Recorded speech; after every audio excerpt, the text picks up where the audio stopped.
sports.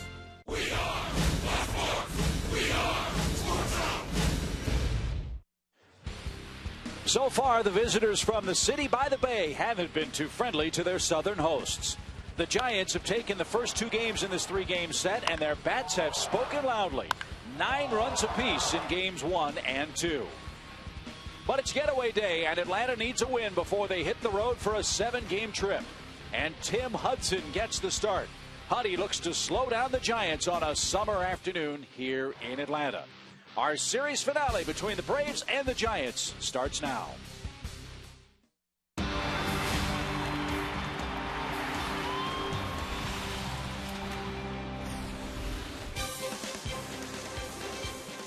The sun is out at beautiful Turner Field in Atlanta, where this afternoon the Braves hope to salvage 1 game of 3 against the red-hot San Francisco Giants. And all season long, Braves baseball on Sports South is being presented by Academy Sports and Outdoors. The right stuff, the low price, every day. Quick turnaround for you in Braves country. Great to be at the ballpark, however, with my partner Joe Simpson. Tom Hart will be along in just a minute.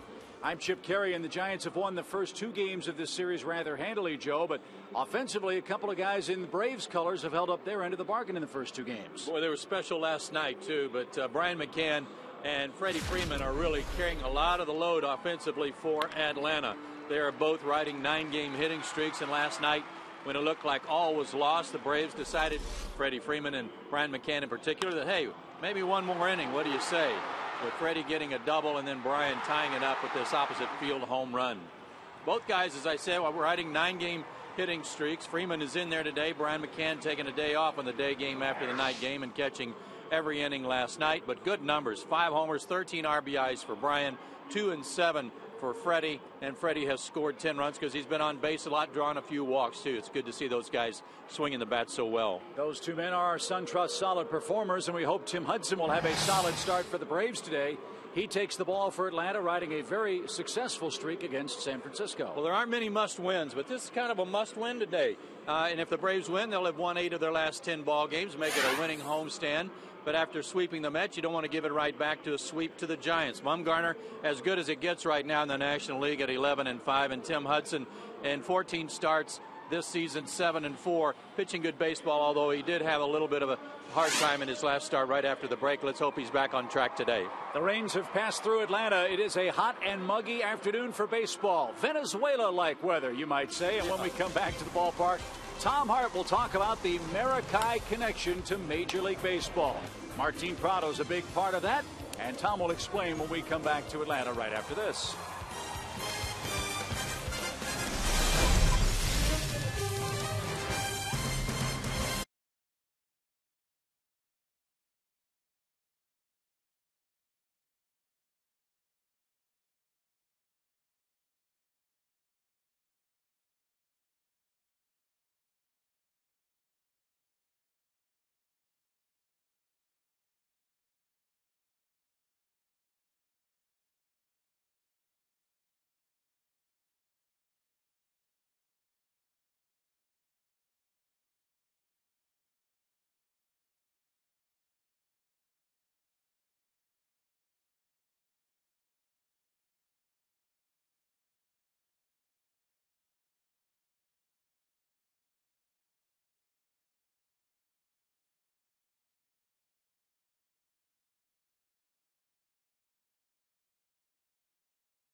series against the San Francisco Giants before heading to D.C. to take on their division rivals and the division leaders. Hey, everybody, I'm Tom Hart. We talked about geography a moment ago.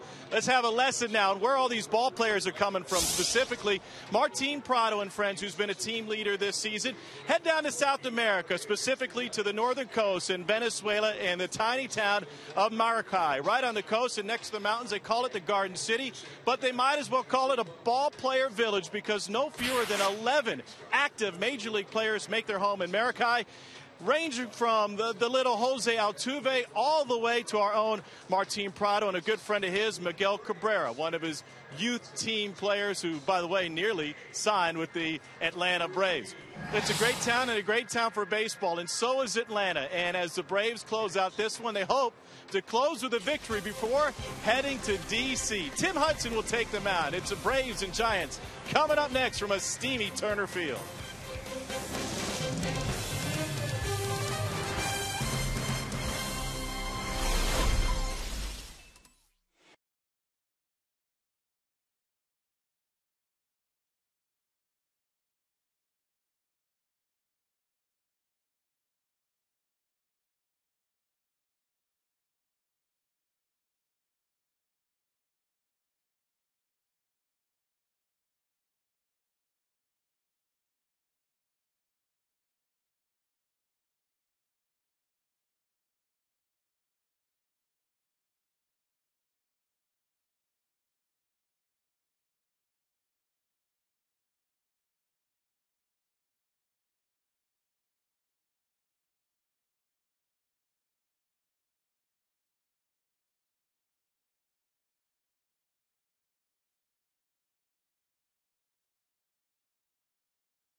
Of the Giants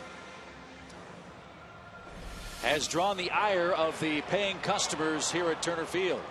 Yeah, I'm not sure what bad experience Melky had to get him to act the way he's acted during this series, but as Chipper Jones said, it hasn't gone unnoticed, kind of standing there watching a home run that barely cleared the fence, and a lot of other antics during the first two games of this series that hasn't made him too popular, like trying to goad Jason Hayward into running, and then he actually got Gregor Blanco into whatever his genuflecting is there. And I don't know who that's directed at, but it's not wasted on the Braves players. They've noticed it. And Melky Cabrera is due up third in the top of this first inning. He'll face Brave starter Tim Hudson. Gregor Blanco back in the leadoff spot with Brandon Crawford hitting second. Crawford hit a long home run here. Buster Posey's had a big series with 6 hits. And the middle of this Giant order has done an awful lot of damage in the first 2 games of this series, both won by the Giants, 9-0 and 9-4 in extra innings last night. Tim Hudson on the mound for his 15th start. He's 7-4, 3.80 ERA, and his last 7 starts against the Giants have been good ones. 4-0 with a 2.63 ERA. Remember, he faced them a lot in interleague play when he was with Oakland too, a 6-4 lifetime mark. His 4 keys to pitching success today.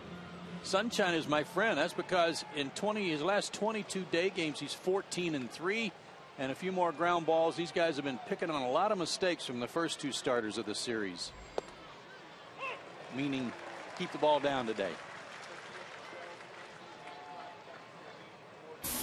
84 degrees, the official game time temperature, as Gregor Blanco takes a called strike.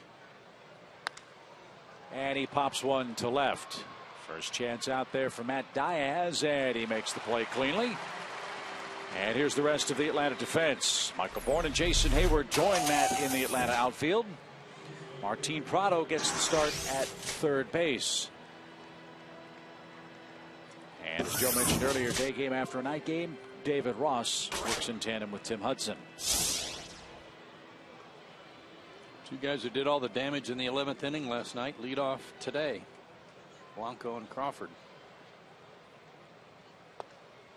We said at the time last night after Crawford fouled that ball off his knee that he had to stay in the game because the Giants had no bench players available. That was in the 11th inning. On the very next pitch, he hit a 3-run homer. And Martin in on the grass. Makes good play to retire Crawford for the second out. And here is Melky Cabrera. Well, consider this. Blanco came into the game late for Posey. So Posey's out of the lineup. You think he caught a break, and then he hits a home run. Crawford goes in on a double switch and basically took Sandoval's place, and he hits a 3-run homer.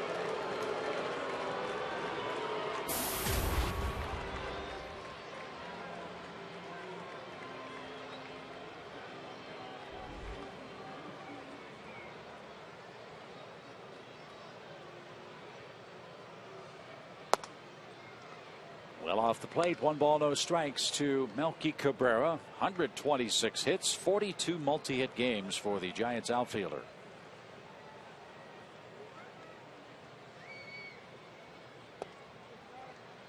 Yeah, you'd think that that would be enough. He's certainly drawn the attention of baseball fans everywhere with his MVP performance in the All-Star game. Not sure why he's trying to draw a lot of attention otherwise to himself. That's not good. Comebacker, and Giannis lost his footing at the second base bag. And Cabrera's aboard with 2 outs in the opening inning. Well, he lost his footing because he had to change directions, Chip, and that ball went off Tim's glove. I think Giannis was going to get to it, but this deflection changed the direction. So when Paul put on the brakes, that's when he lost his footing and couldn't field it cleanly. And it's an infield hit for Cabrera, his 5th hit of the series. And here is Buster Posey. The club leader in homers and RBIs. Posey 6 for 9 in the series, and he's knocked in 5. Yeah, 3 doubles. Georgia Lottery hitting the jackpot. His work his last 19 games outstanding. Reminds me a little bit of Ryan Zimmerman and how they've both gotten hot the last couple of weeks. Upstairs, ball 2 to Buster Posey. This guy's a good player. I mean, he's just a good all-around player. Wish we got to see him play more. This one caught by Hudson back through the box. Posey lines out, and San Francisco is done in the top of a scoreless first inning. Good play by Tim. The Braves bats go to work against Madison Bumgarner next.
Nice start for Tim Hudson. He gives up an infield hit, but nothing else to the Giants, and now his bats go to work against Madison Bumgarner. He's really tough on left-handed batters. Let's see if the righties can get it going today. That means Diaz, Ross, and Ugla in the bottom half of Freddie Gonzalez's starting lineup. 19th start of the year for the left-hander, 22 years old, big horse, 6'5", 235 out of Hudson, North Carolina. #1 pick in 2007 when he was the North Carolina High School Player of the Year. There are his home and road splits. Not so good on the road by comparison, but still not bad. And those right-handed hitters are going to have to do some damage today. His 4 keys to pitching success today. This guy made a rapid ascent through their minor leagues. He went 34-6 in the minor leagues. And even with Kane and Lincecum on their staff, he is moving out of their shadow.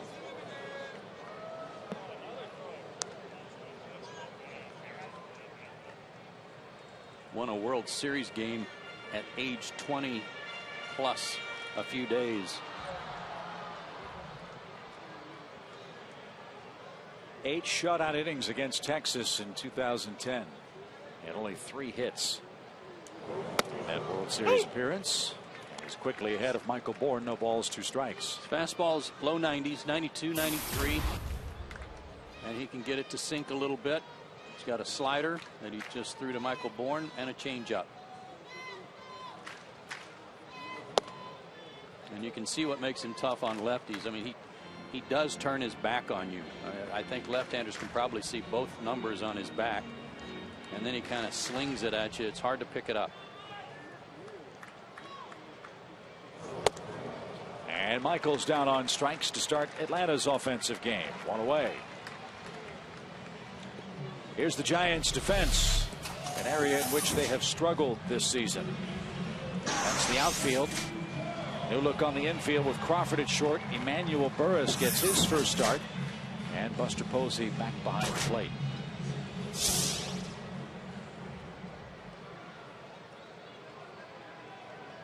Martin Prado 1 for 10 in the series, and batting .311 for the year.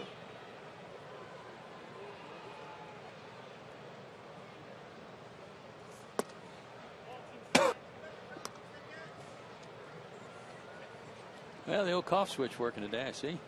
Day game after night game for the cough switch too, huh?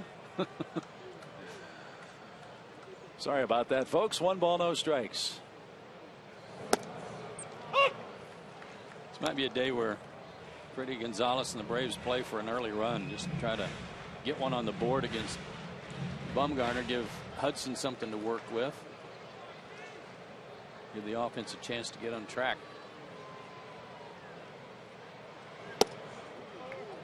You have to really take advantage of every opportunity today the way this guy's pitching. He's coming off a start against Houston, 7 innings, 2 hits and 1 run. But the start before that, he got roughed up big time by the Nationals. And he's got a 2-2 count with Martin Prado.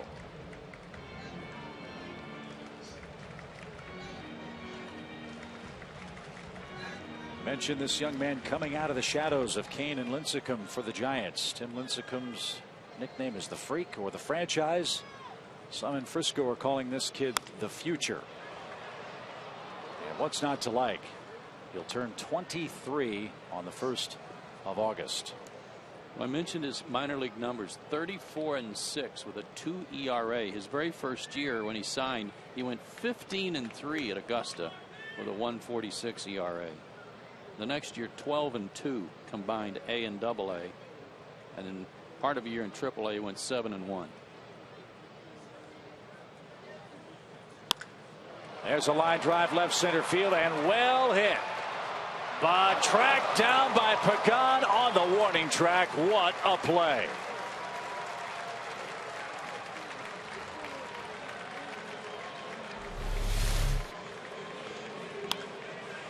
One of the reasons the Mets had Pagan on the trading block last year was his inconsistency defensively. He had to play right field a lot when Beltran's knees were okay. Then when they moved him to center, he took some weird routes to balls. But he's played real well in center field for the Giants. They like him out there. And you know how good Gregor Blanco is and how he can run them down in center. But Gregor has to play right field with Pagan out there.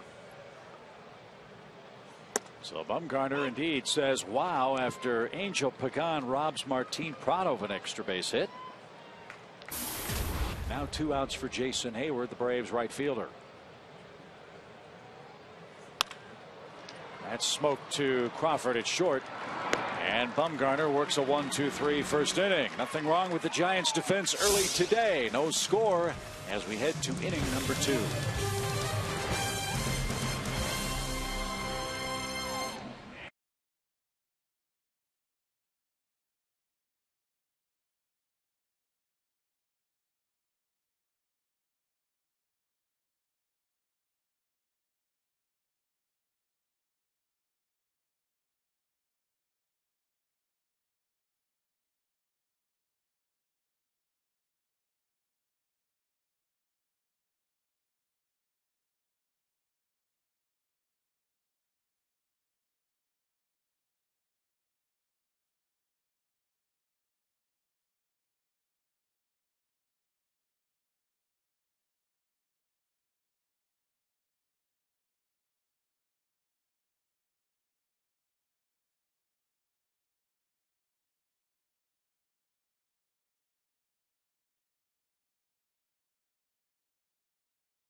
Academy Sports and Outdoors, by AT&T Uverse, by Delta Airlines, and by Toyota. Pablo Sandoval will lead off the second for San Francisco. The Braves have done a very good job of controlling the Kung Fu Panda. Sandoval has but 1 hit in the series so far. His average has dipped below 300. He's at 299.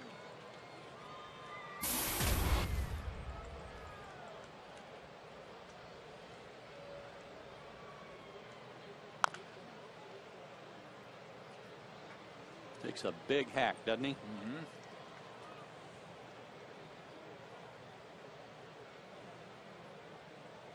I miss playing these guys. You know, when the Braves were in the Western Division, as odd as that seems now. Line drive to right for Sandoval. Jason will hold him to a long single. It's always a good rivalry, and I guess because of what happened in 1993 when the Braves chased the Giants down after being down about 10 games at the All-Star break.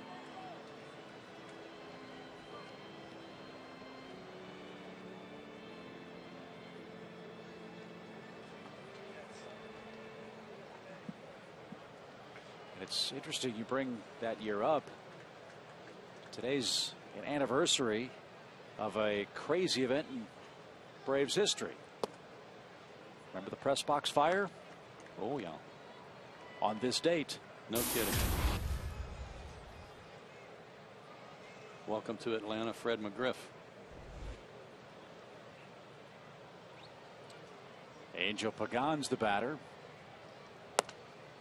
And I'm with you. I don't mind facing teams in your division an awful lot. Don't know that you need to see them 18 times. Wish those games were carved back so you'd have 2 home, 2 away against all the other teams in your league.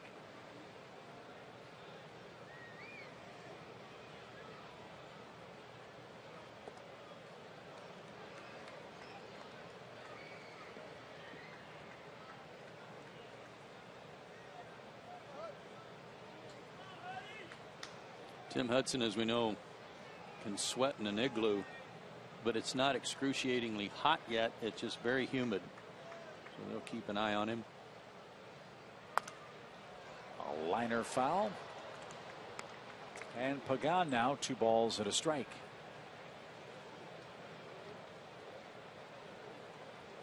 Tim trying to help the Braves avoid a sweep. The Giants, with their win last night in extra innings, have just their 2nd ever series win against the Braves in this ballpark.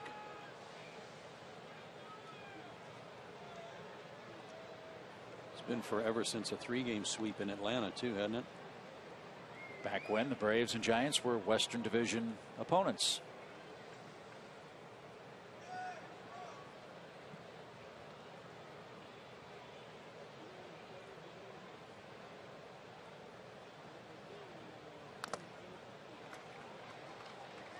Two balls, 2 strikes to Angel Pagan. For the Giants to be where they are, you got to give their whole team a lot of credit. Sandoval missed a bunch of games because he had to have surgery on his hand for a broken hamate bone in his hand, and guys like Emmanuel Burris and Crawford and Gregor Blanco have really filled in some gaps in their lineup to put them in first place. That's the classic chicken versus egg argument in baseball. Do the Giants win because their pitching gives their offense a break, or are they scoring just enough to support overwhelming pitching? I think the latter, but they play the game the right way under Bruce Bochy. He's very good at kind of evaluating his material and knowing how to use it. Always has been.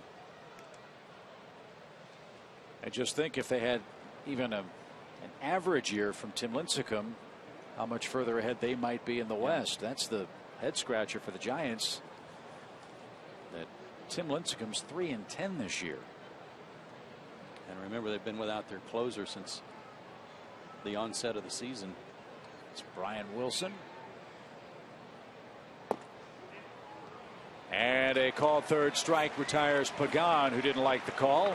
He thought it was up and in, and he gives Marty Foster an earful. First strikeout for Hudson today.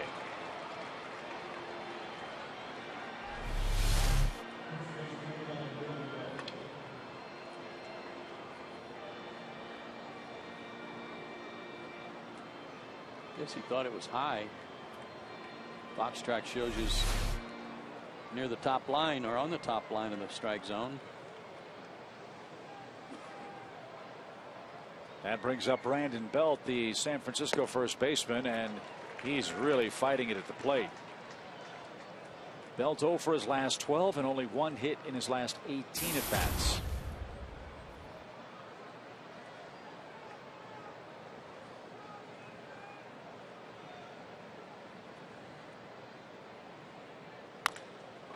Line drive, though, into center, and the Giants have 2 on with 1 out in the 2nd inning.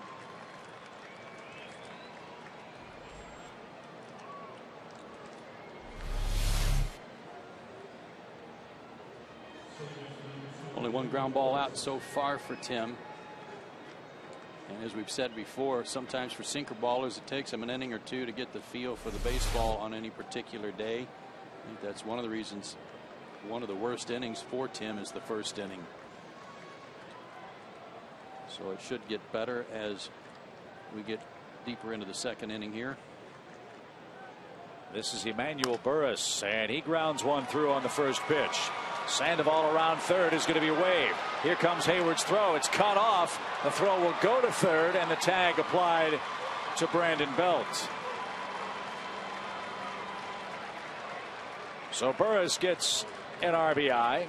Sandoval scores. Belt is out at 3rd for the 2nd out. Another complimentary player, and Tim does get the ground ball, but it's right through the hole, and only the 6th RBI of the year for Burris. Hayward came up throwing, and I think because it was going to be offline, you see David Ross moving over into foul territory on the first base side. That was a wise cut by Freeman to get an out.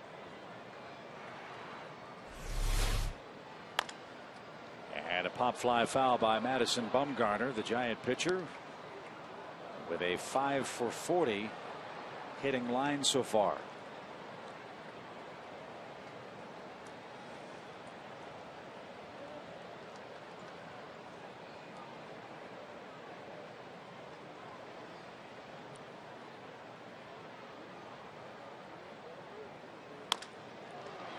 In the air, right center. Bourne going back will make the play. San Francisco strikes first on an RBI single by Emmanuel Burris. It's 1-0.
Over Braves starter Tim Hudson, and a lot of campers at the ballpark today. There are 2 of them, and there are more than 2 of them. Those are our McDonald's fans of the game.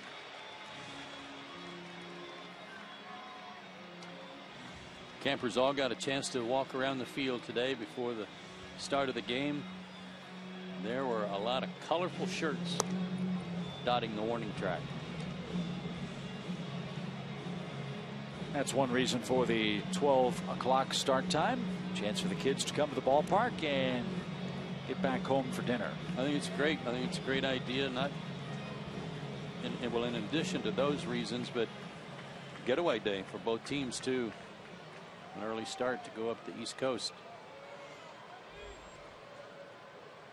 We'll be in Washington tomorrow. The Giants will head to Philadelphia to play the Phillies.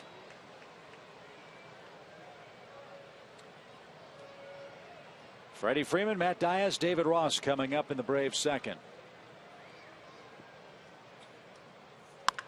And he corks one deep right field. That ball's going to go a long way, and we are tied.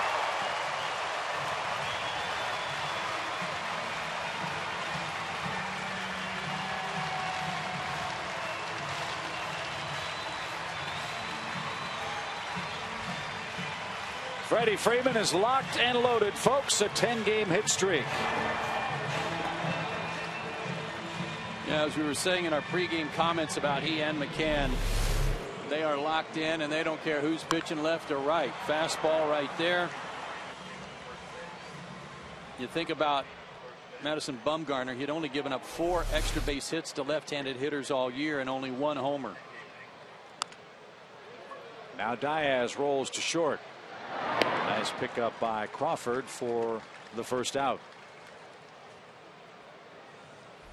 Take another look at the home run swing. Crossfire fastball got crossed up and deep into the seats in right field. 13 homers for Freeman, and we're tied for David Ross.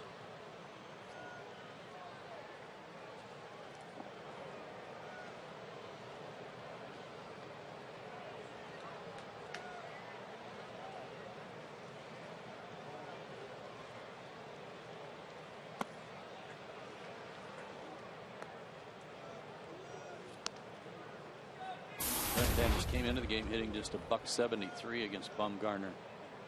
2 doubles, 1 triple, 1 homer prior to that home run by Freddie.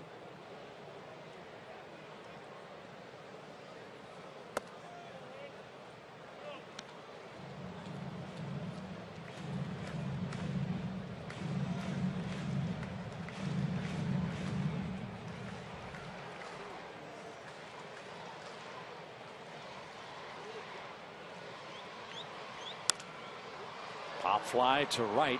Gregor Blanco near the line. Foul ground now.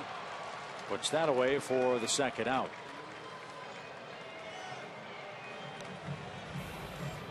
Here's Dan Uggla. Here's the guy they got to work on. Got to get him going. Got to get him snapped out of this funk he's in. And it's really grinding on him. Talking to Eddie Perez before the ball game, he said the one thing though that he appreciates and that his teammates appreciate is the fact that Dan is into the game. When he's on defense, he's not letting it affect him, as you pointed out last night, Chip. But that he's also moving defensive players around, reminding everybody how many outs there are. His head's in the game. He's not out there pouting about his hitting, but they got to get him going. I would assume, Joe, that outs are one thing, but the shocking lack of contact is the biggest concern. Well, there's a note we had today about hitting at home. He's got the 6th worst batting average at home of any major league player. And the number of strikeouts is really what's been adding up. As you see, 30 strikeouts in his last 61 at bats at home. Really flying open and really collapsing on that back leg, causing even a more drastic uppercut, in my opinion. You almost wish that the runner, whoever's batting in front of him, would get on base so that Freddie Gonzalez could put on a hit and run. And you never hit and run with Dan Uggla. But that would be a good way to get him to stay on the ball a little longer and at least think about hitting the ball, trying to hit the ball to right field, just to emphasize it more.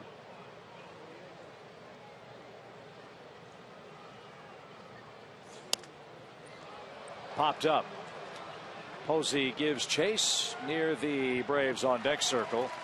Makes the catch to end the Atlanta second. But Freddie Freeman, who loves the first pitch, got one to his liking here in the second inning. A solo home run ties the game at 1.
Watch the game, be a part of the game. FoxSportsSouth.com's Game Connect tracks up to the minute Braves Giants stats and brings you the buzz around the ballpark. Check it out. It's Game Connect on FoxSportsSouth.com.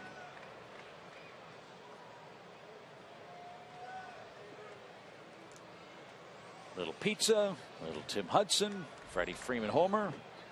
Beautiful day at Turner Field. That's a great way to spend the afternoon. As top of the order up now for San Francisco and Gregor Blanco.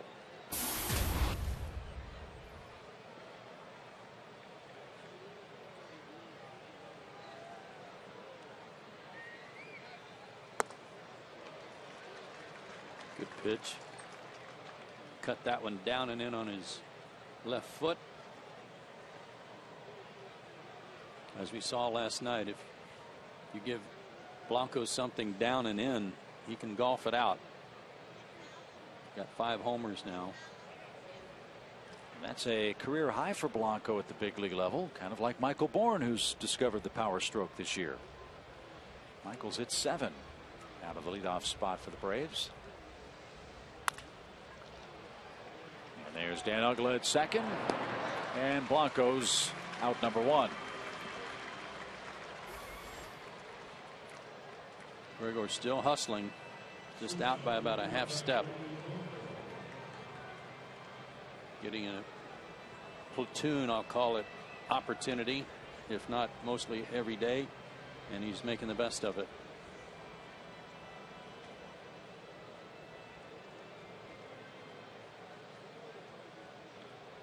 Martin Prado took away a hit from Brandon Crawford in the first inning. And Hudson misses 1 ball, no strikes.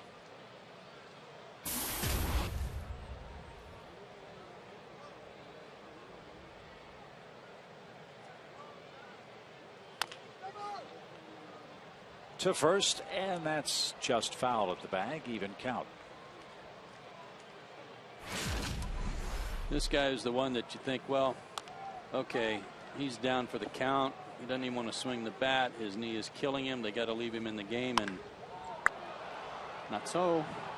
He was happy to gimp around the bases. First of 2 3-run homers in the 11th.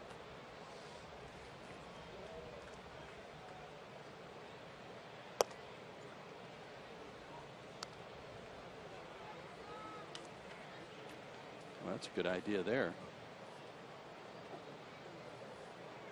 Invite your friends.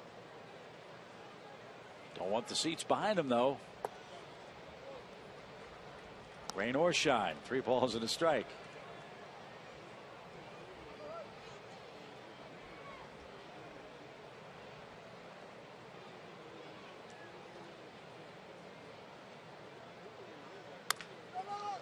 This one will stay fair for Freddie Freeman. And Crawford is the second out. Tim's starting to get some ground balls working. Follow the Braves with the MLB.com @Bat 12 app for your iPhone, iPad, Android, BlackBerry, and Windows Mobile. Get live audio, pitch tracking, video highlights, and more. Text @Bat to 31826 or visit Braves.com for details.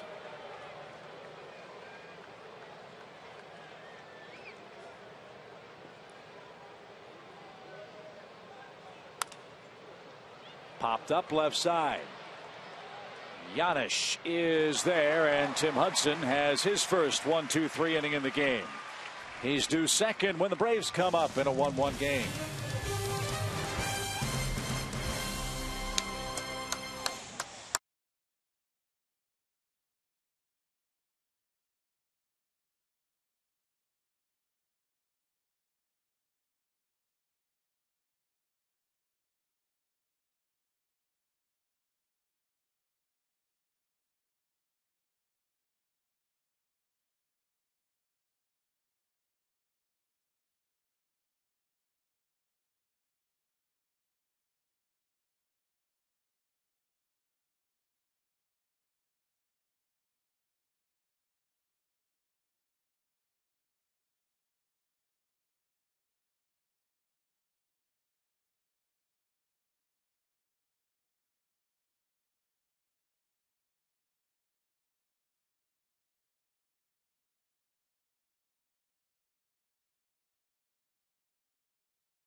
And with the Giants today, and then hit the road for 7 games, and 4 big ones get it started, Joe, on our Jamison Inn upcoming schedule. John Lannon is the guy that's projected. I don't know if they've made the official announcement for game 1. I know that Davey Johnson was talking about him being the guy, and of course he's been an insurance policy for them down in the minor leagues. But it's expected that he would get one of those 2 games on the doubleheader. Any chance it'll be 106 degrees tomorrow for Steven Strasburg's start? We can only hope.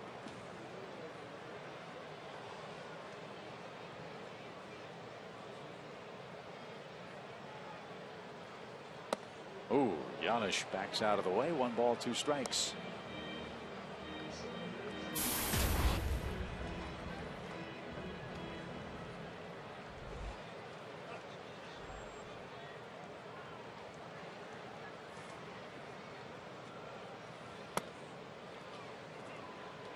Now 2-2.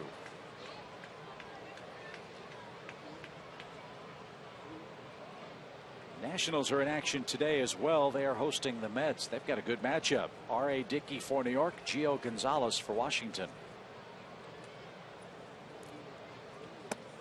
So we'll keep an eye on that score as our game moves along this afternoon. Mets need Dickey to be the stopper. They've lost 6 straight.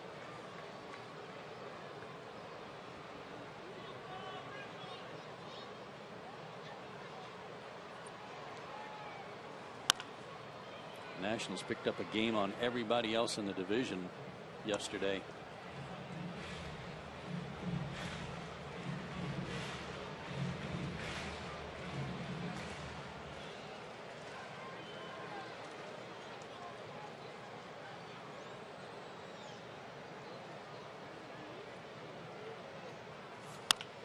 There's a line drive over third, but it's foul.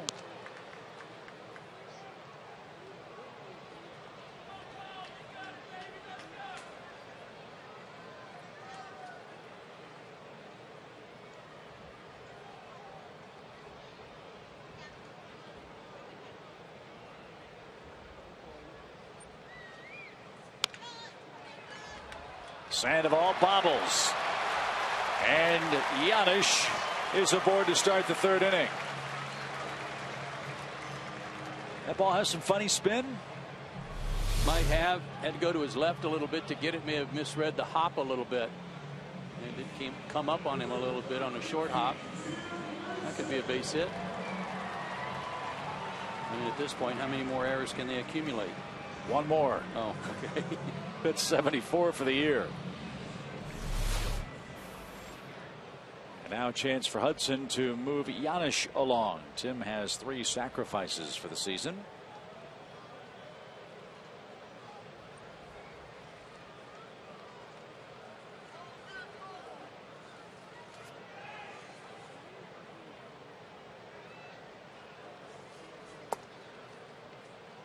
One ball, no strikes.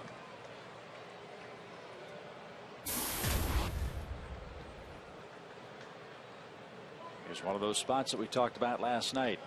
Be nice to get a bunt down and give Tim a chance to get a lead here.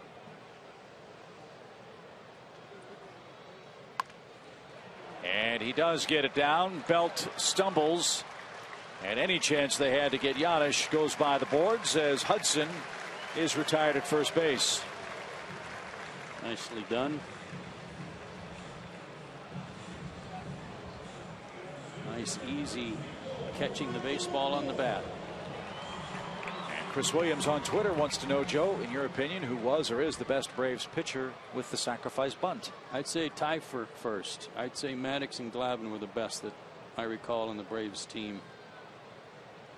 Both excellent.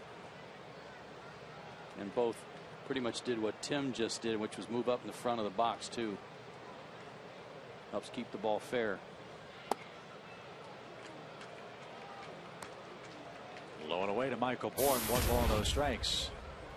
And that's something you almost never see either. Anybody moving forwards, backwards in the batter's box anymore. Everybody gets in there and plants.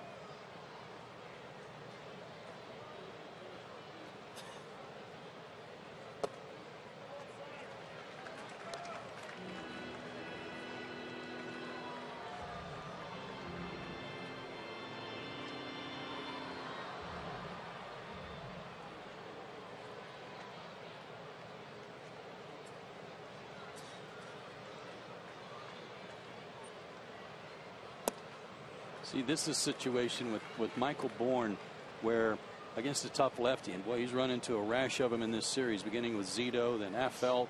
He's had a tough time, 1 for 11 in the series, and now Bumgarner. There's nothing wrong with dropping a bunt down and trying to beat it out. I know you don't get the run in, but you've got first and third. If he steals second, then it turns into a double, second and third.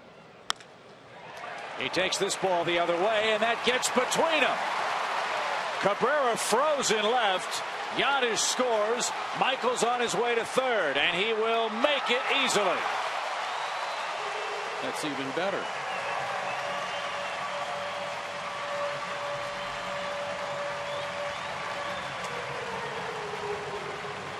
I don't know if Melky Cabrera had a chance to catch this ball, but he was locked up at contact. Remember, we talked about how they were playing Michael, though, last night, how they were shallow and over toward left, and Pagan was very shallow, so they had a long way to go to the wall just to pick this ball up, either one of them.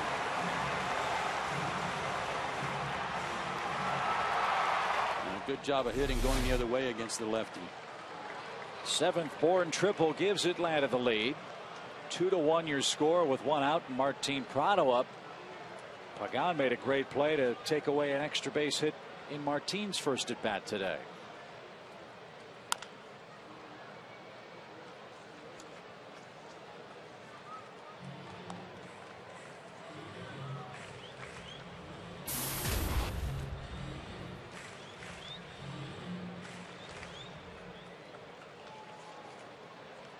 Here's a spot where Prado has shined all year. He's hitting .358 against lefties.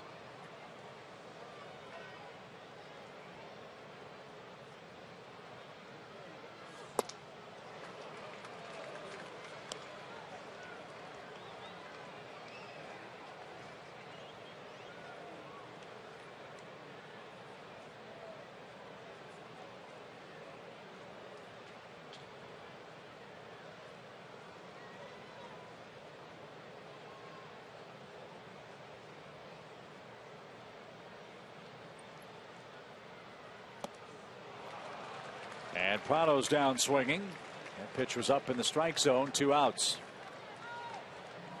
I'm not sure what that pitch was, and Martin kind of had a funny look after he swung and missed. A high target, almost like he was cutting it in on him, too. 91 on the pitch. Martin had a little bit of a surprise look that it got by him.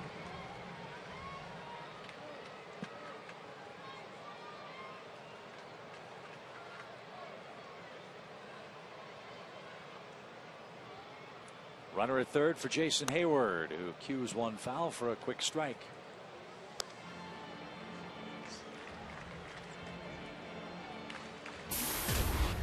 A Freddie Freeman homer, a Pablo Sandoval error, and a Michael Bourne triple has meant 2 Atlanta runs so far today.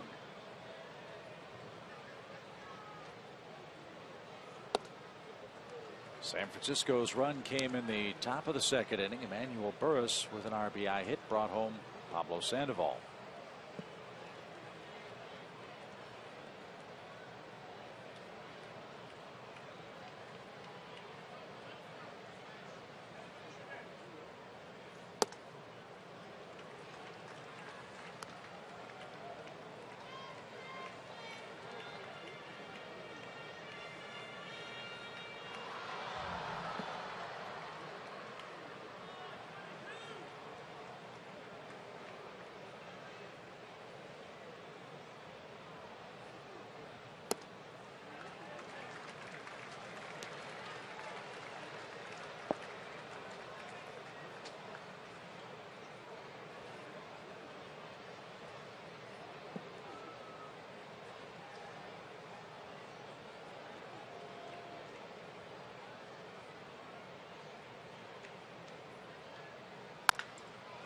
Ground ball toward Belt at first. Bumgarner with the athletic play at the first base bag.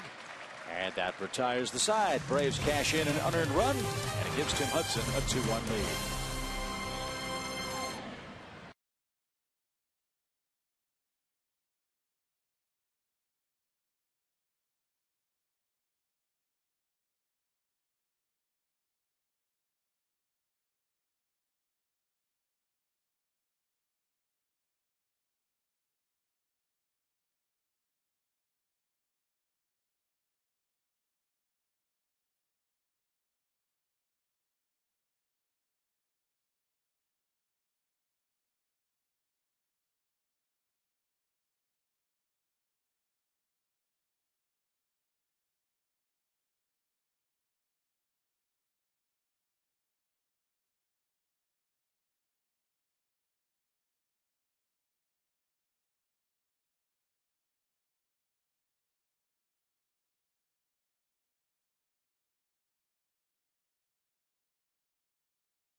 On this homestand finale, and so far, Joe, on the Blimpie game summary, Tim's doing just that.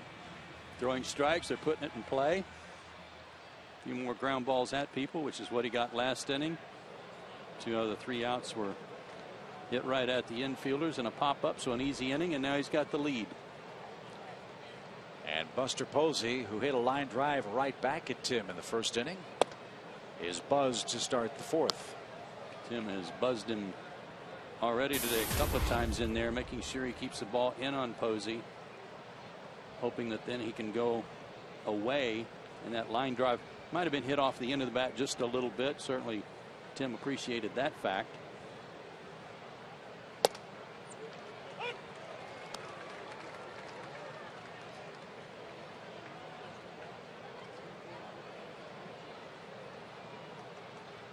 Posey's a young man who, till this series, had not had much luck against Braves pitching. And back in Atlanta as a player for the first time since that horrible injury a season ago. He's from Leesburg, Georgia. Just down near Albany, I'm told.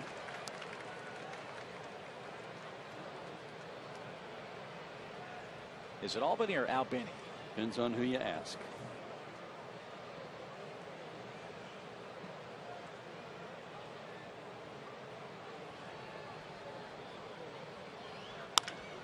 Ground ball to Yanish. And for more on Buster Posey, let's check in with Tom. Or is it Tom? Well, either way, it sounds right coming out of your mouth all the time. But wouldn't it make sense so that Buster Posey would indeed grow up a Braves fan? For me, childhood memories are getting home from practice or school or basketball practice and flipping on TBS and watching the Braves and watching Glavine, Maddox, Smoltz, all those guys, and run off the 14 division titles in a row is, I think it's unprecedented. So it was a good time to be a Braves fan when I was growing up. And a good time for him to join the San Francisco Giants, and a good time for him to come back. A nice series so far for the Georgia native. You're right, Tom. He's a very impressive kid, very impressive major league player.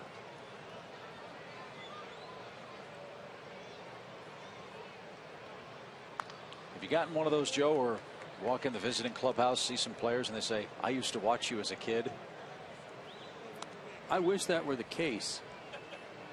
You know, television didn't come into play until about the 40s. So, no, seriously, I mean, there just wasn't that much baseball on TV, right? Even locally at the major league level, in particular, I'll say Seattle.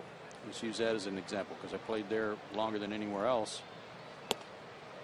No home games were broadcast. It was felt that if you broadcast home games, it cut into your attendance instead of using it as a marketing tool to get more people to come and see what kind of fun people were having. So there were only, I'd say, out of the 81 road games, there may be 35 or 40 road games were all that were broadcast. So there just weren't that many games in those days, and certainly no ESPN or MLB Network or any superstations. I was going to say that's what made TBS and WGN, and I think WOR was also a nationwide satellite thing with the Mets. That's what made it such a revolutionary marketing tool, as you said, for the sport of baseball. As the pitch popped up left side, Martin Prado will take care of Pablo Sandoval. Well, I think the exposure baseball has gotten on television nationwide, worldwide, has done so much for the game in so many different ways. New stadiums, better attendance. You know, I think it's my understanding we're on the verge of another national agreement between baseball and national television. So that's going to be good for the coffers for the game. And the exposure for kids like Buster Posey in small Leesburg, Georgia is one part of it. As we showed you in the pregame show, think about Martin Prado growing up in Maracay, Venezuela. He too got the superstation and loved watching Andres Galarraga play.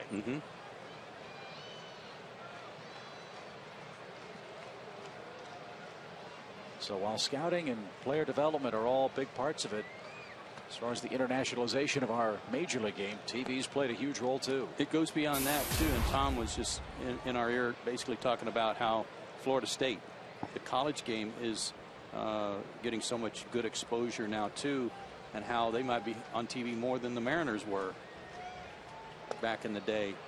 And people can identify now with some players that they see playing in the College World Series, for example. That's such a big thing in Omaha that by the time some of those players work their way up to the big leagues, they go, oh yeah, I remember he played for Rice, or he played for South Carolina.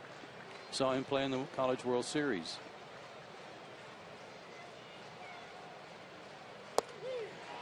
Tim Hudson is mowing him down all of a sudden. That's 7 straight Giants he's set down. Angel Pagan is caught looking for the second time in the game.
The bottom of our 4th inning.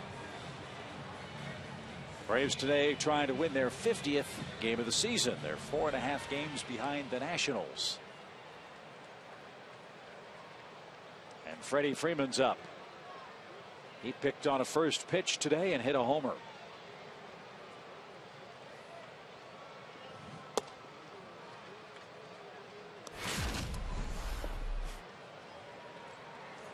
Fastball, ambushed it. 13th of the year. He's hitting 10 straight. Hope he didn't hurt anything with that swing.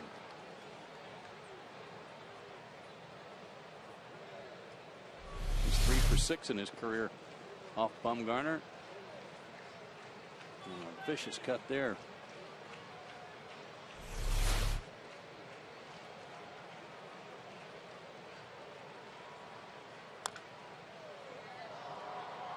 Tip drill.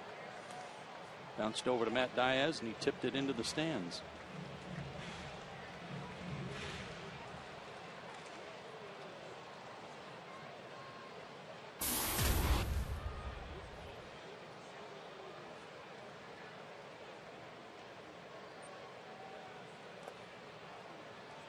Two balls, 2 strikes. Braves are beating a man who's 11-5 on the season. Most of Bumgarner's wins, however, have come at AT&T Park in San Francisco. He's 7-1 there, 4-4 on the road, with an ERA approaching 4.5. And a liner caught at first by Belt. Check the webbing, Mr. Belt. 1 out. I mean, Freddie is all over Bumgarner. He doesn't know what to throw him. He threw him an off-speed pitch in the dirt that took a bite out of Posey. Comes back with this. Freddie doesn't flinch, down and in, and Belt makes a great play. Uses all of his 6'5" reach to get it.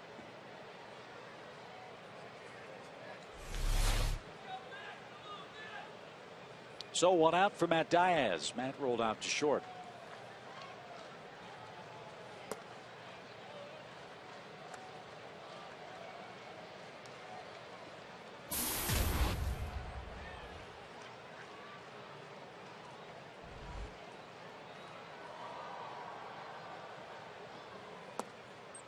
One other note, I'll follow up with what we were talking about, Chip, with respect to television and the influence on the game, and how it, in some ways, has led to ball clubs being able to get new ballparks because of increased revenues. Well, when the San Francisco Giants moved to San Francisco from New York, '58, they played the first 2 years in Seals Stadium, which was an old Pacific Coast League park, and then they moved into Candlestick. Again to the left side. Again, the shortstop Crawford throws on the run. From 1958 to 2000, they drew over 2 million 3 times. Only 3 times, and one of those was the last year they were in Candlestick. Since they've moved into AT&T Park, at that time, they've drawn under 3 million just twice. So, you and I were talking about this last night. Location and a nice ballpark means a lot to a lot of ball clubs. It certainly does to the Giants, and that's a beautiful place. And they've won. Yeah, and that's the other part of the equation. You have all those 3 things, and you win. If you can't get a ticket, which is a problem at AT&T Park, people want to watch the games on television, and that's certainly the case in San Francisco. They get gigantic ratings in the Bay Area. They've got good broadcasters. Dwayne Kuiper, Mike Krukow do a great job.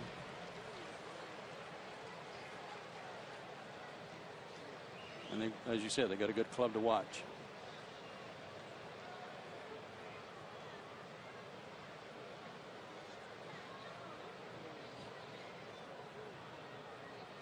Second at bat of the day for David Ross, who popped out to right field his first time up.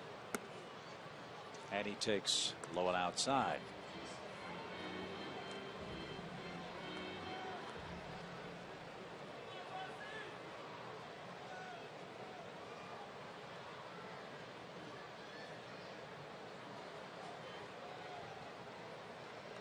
One would think the Giants will get a bit of a lift here in the next couple of weeks when they get Aubrey Huff back. He's been out with a bad knee. He's down in the minor leagues on a rehab assignment.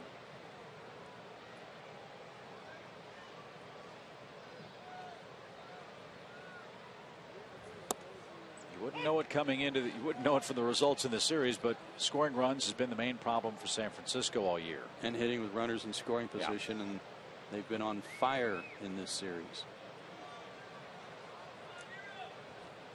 Giants coming in. We're hitting .225 with runners in scoring position for the season. They're 11 for 28 unofficially in the 3 games so far in Atlanta.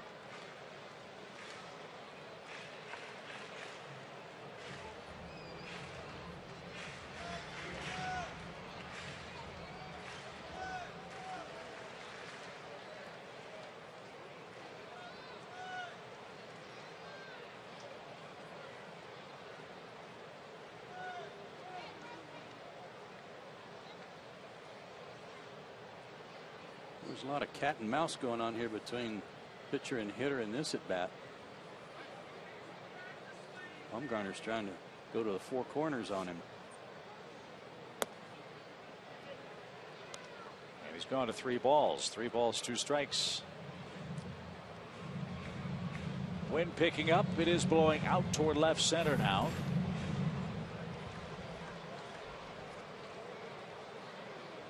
See if David can elevate a pitch. Fought it off. Well, it's that time of day, this time of year, where those big thunderheads begin to grow and storms pop up around you.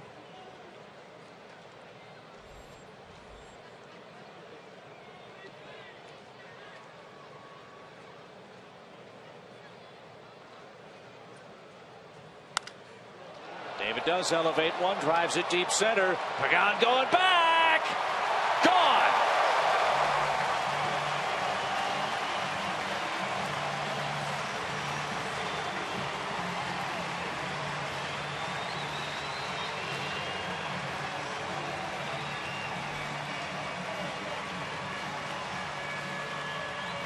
You folks at home now know how much Brian McCann plays. So the playing time for David Ross is limited. Day games after night game like today. So it's hard to maintain a consistent swing when that happens. He's now hit in 9 straight games. It's spread out probably over about 2.5 weeks. But this ball was crushed halfway up the steps to straightaway center. 9 straight games, and that's his 5th homer.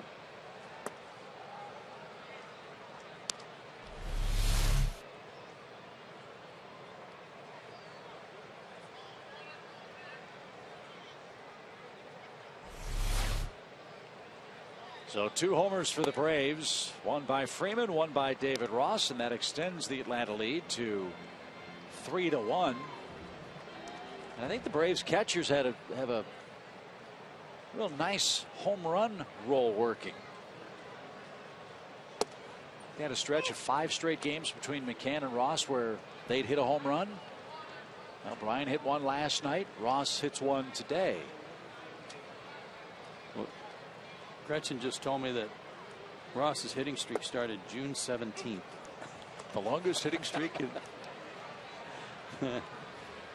backup catcher history. I think it's something like 7 of 9 games, 7 of 10 games a Braves catcher has hit a home run. We'll get the official number as Uggla pulls one toward third. Sandoval loads up, and that retires the side. The secret weapon strikes again. David Ross goes to straightaway center field. David has hit 5 homers, and Tim Hudson's lead is now 3-1.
And Brandon Belt starts things off for the Giants, and he skies one toward left. Diaz checks the stands and stops just in foul territory.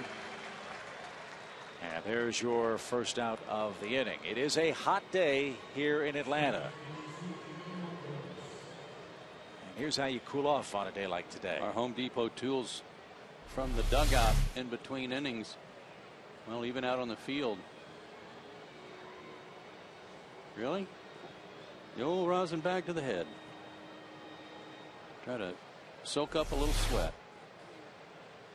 I'd really want, if I'm Bumgarner, I might want another one, my own private one. Yes. That was funny.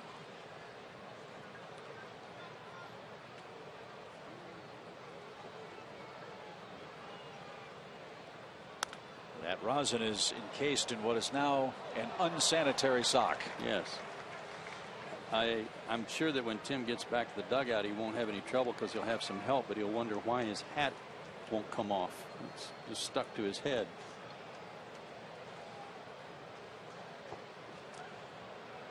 But on a day where the Braves have needed a good start from Hudson, to this point he's delivered. As Emmanuel Burris guides one the other way for his second hit. 2 hits on 3 pitches for Burris. And making just his 4th start in the last 43 Giants games. So the tying run comes to the plate. It's Bumgarner. And our trivia today presented by our friends at AT&T Uverse, who's the only active pitcher with more 10-win seasons than Tim Hudson's 12.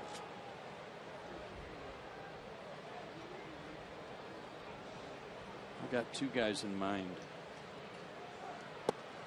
Burris goes. Ross's throw is high. Giannis tried a swipe tag on the foot and didn't get the call. Burris in safely with a stolen base. Great jump. Quick crossover. Still think David Ross would have gotten him with just a little better throw.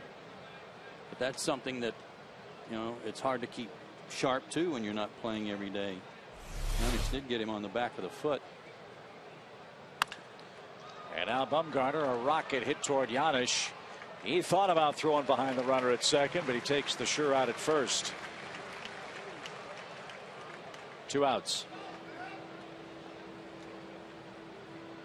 Bumgarner's hit the ball hard twice.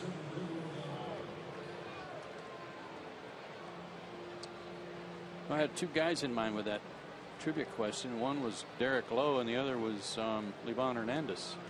I thought about Livan. I was thinking CC Sabathia. We've got good options today. I don't like that. Yep. Roy Halladay.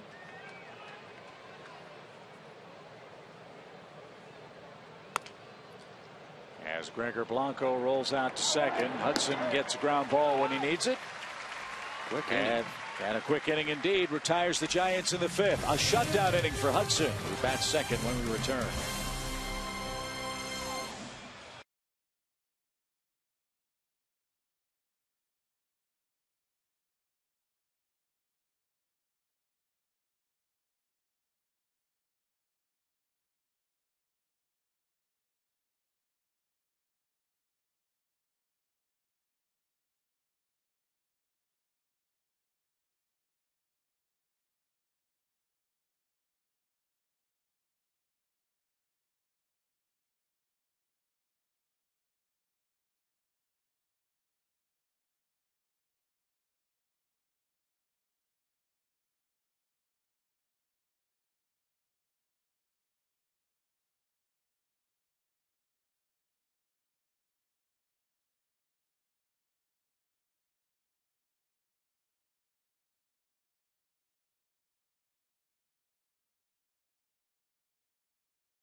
Sandoval led off the inning with a base hit and worked his way around to score on that single by Emmanuel Burris, but then the Braves tied it right away.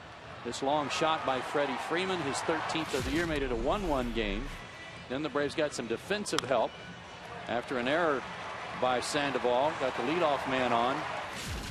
He was brought around on the triple by Michael Bourne, and just a few minutes ago David Ross rocketed this one into deep center off the railing for his 5th homer of the year. Braves lead it 3-1. We got to find out what the "I'm right here" thing with Chipper Jones and David Ross, as Giannis hits one right off the end of the bat, and Bumgarner takes care of the Braves shortstop for out number 1.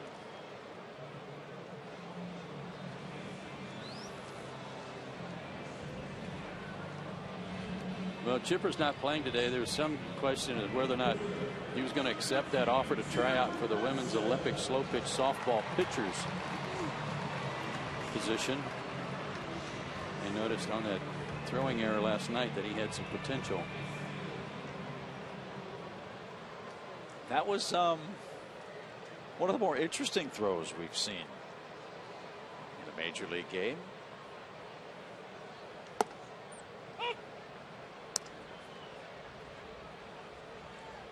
And what was a beautifully pitched game through the first 7, 8 innings or so really got ugly in the 10th inning and beyond. Mike Minor threw a beautiful ball game. 3 hits, 1 run in his 6 innings with 7 strikeouts.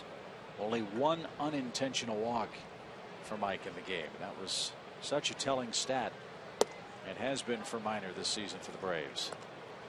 I think he felt pretty good about it too. It was no decision for him in a losing game for the team, but he had to take a lot of pride in his work last night.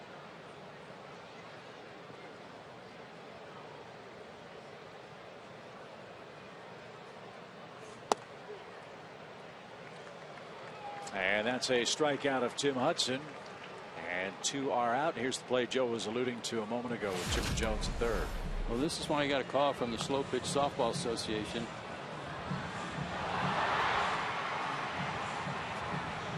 It's weird how you've seen this happen before from a first baseman maybe trying to make a toss and just hang on to it too long. I'm sure Chipper, as soon as he let it go, went, "What?" He wasn't the only one. Yeah.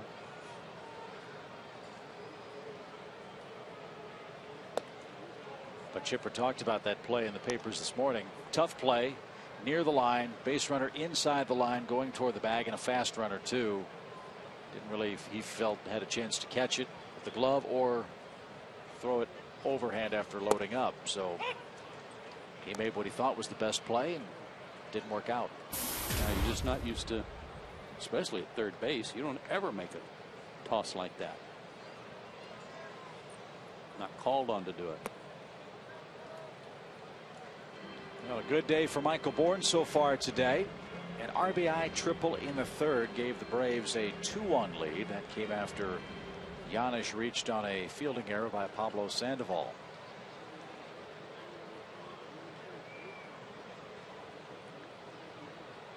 "117 hits for Michael, 36 RBIs, and he scored 63 times.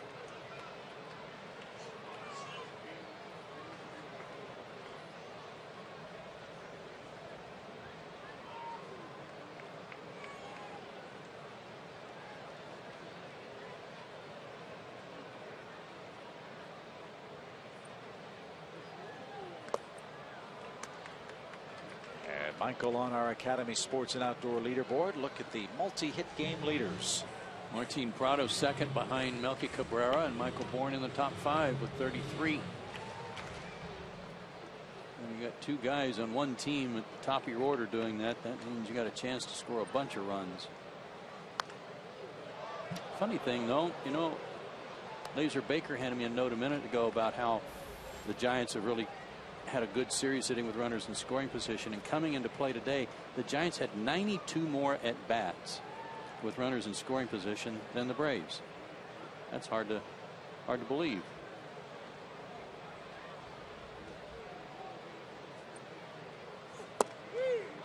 That's called third strike as Michael Bourne is retired. Bumgarner gets the Braves in order in the home half of the 5th.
By Ford, by the Home Depot, by Blimpie, and by AT&T. Sixth inning at Turner Field, where Tim Hudson and the Braves enjoy a 3-1 lead. Braves fans, don't miss out on the Braves' 3-day ticket sale ending Friday at midnight. It's the biggest sale of the season, with savings of up to 50% off tickets for any game during the rest of this 2012 campaign. Take advantage now by visiting braves.com/sale.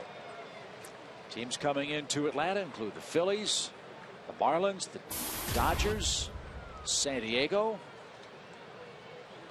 and the rest of the Eastern Division foes. We've got Colorado for 4 at the start of September. Got the Nationals back in here again too.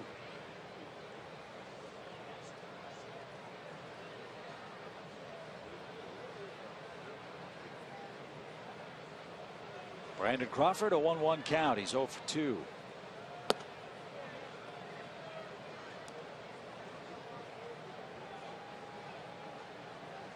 Back to your thought about how the Giants have so many more at bats with runners in scoring position than the Braves do. You think the disparity of home runs between these two clubs has something to do with that? I'd say it's a good call.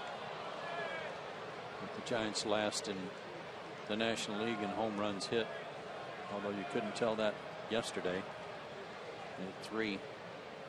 So they have 55 homers. The Braves have hit 92. Point being, hit a 2 or 3 run homer. All those runners at second and third base are off the bases and in the run column. Just a theory. I think it's a good call.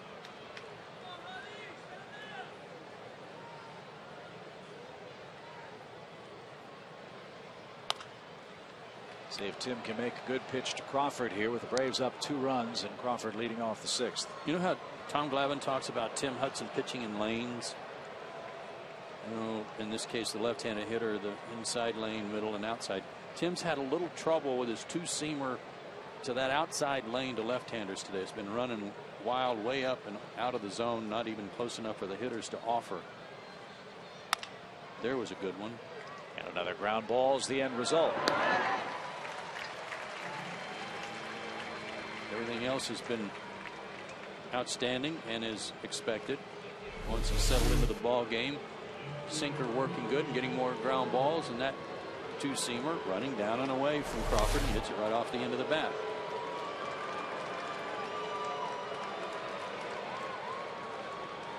Melky Cabrera's 1 for 2 today.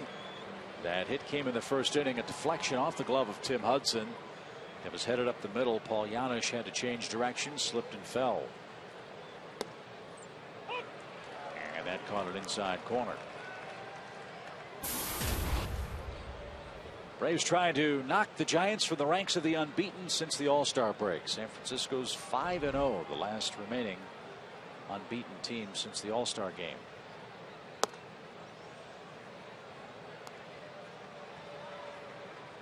He stood and watched that home run last night that barely cleared the wall. If anybody had an opportunity to stand and watch one, it was David Ross that hit one about 440 feet into the center field bleachers.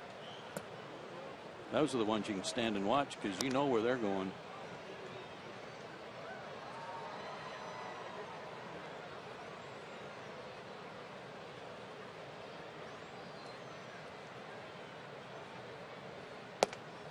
And so far, for those who were wondering if there would be any sort of retribution by the Braves for what some felt was Melky Cabrera hot dogging, no sign of it. Really can't afford to in a 2-run game now. Can't run the risk of losing Tim Hudson. Bullpen is too strapped. It'd be pretty foolish to do that. There's another series coming up with the Giants out west, you know. And Melky walks with 1 out, and Buster Posey represents the tying run. First walk for Tim today, and Posey is 0 for 2. EarthSense programs from Georgia Power can help you save money, use energy more efficiently, and help the environment. Find out more about EarthSense programs. Log on to georgiapower.com.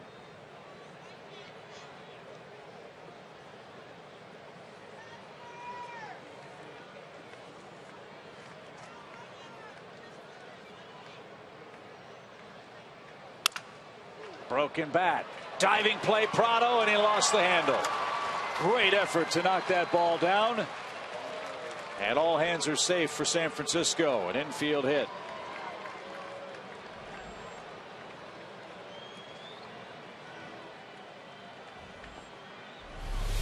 Just couldn't find the handle on it. I don't think they were going to turn two, but they were going to get the lead runner for sure.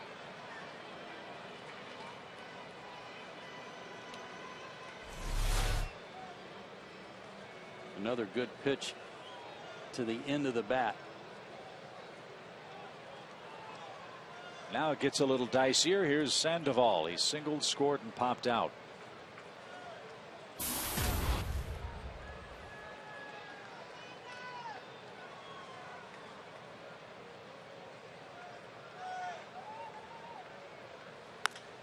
Fly ball left. Diaz going back will have room. A step onto the track. 2 outs.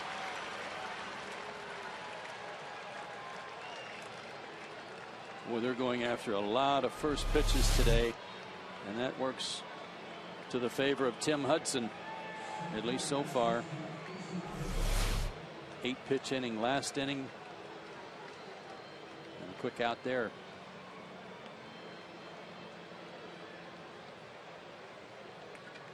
Pagan has struck out looking in his first 2 at bats.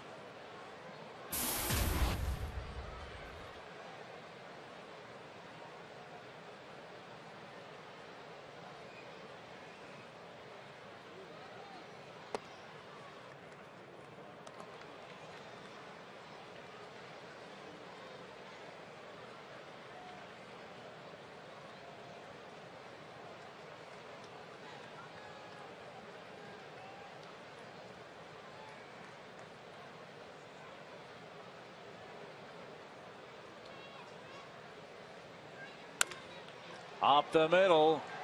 Giannis has it. Throws to first and in time to retire the side.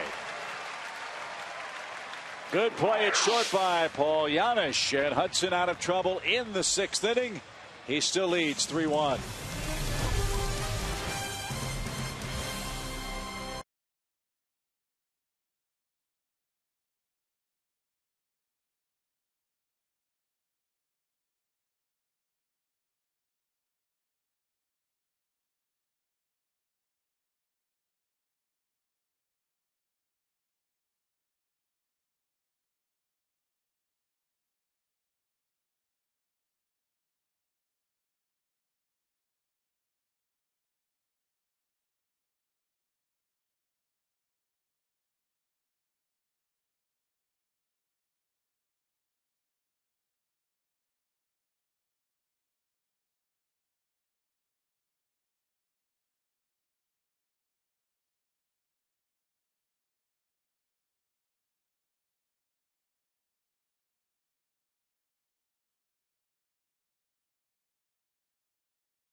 Pitching great ball. 3-1. 2 homers have been hit. And Tom Hart has the story on Chipper Jones and David Ross, we believe. Well, yeah, it's not just David Ross. Here's the checklist for Braves catchers over the last couple of days. Get to the plate, hit a home run, find Chipper Jones. Brian McCann did that last night after Chipper's home run, and he was quick to pound him on the chest and locate him in a quick way after McCann bailed him out with that game-tying 2-run shot. And then David Ross today turned back to the dugout. Maybe Chipper had just come out of the air conditioning because he said, I'm right here. Now, that was then. This is now. Chipper may be back in the AC now because it is a hot and steamy day. Nowhere to be found in the dugout as of now. But if Martin goes deep here, he'll be hustling out to get on that top step. And the Braves catchers have been amazing. Homers in 7 of the last 10 games between David Ross and Brian McCann. And today, Atlanta's doing a good job against a tough man, Madison Bumgarner. 11-game winner on the short end of a 3-1 decision so far.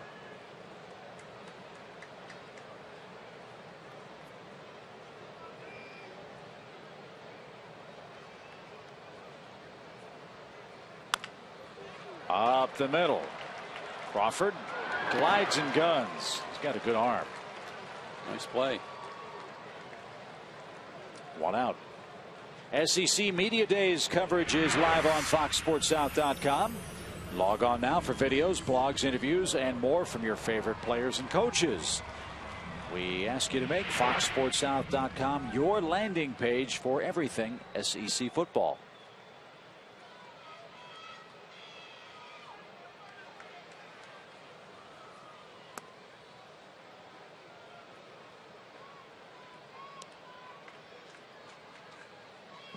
Jason Hayward, then Freddie Freeman.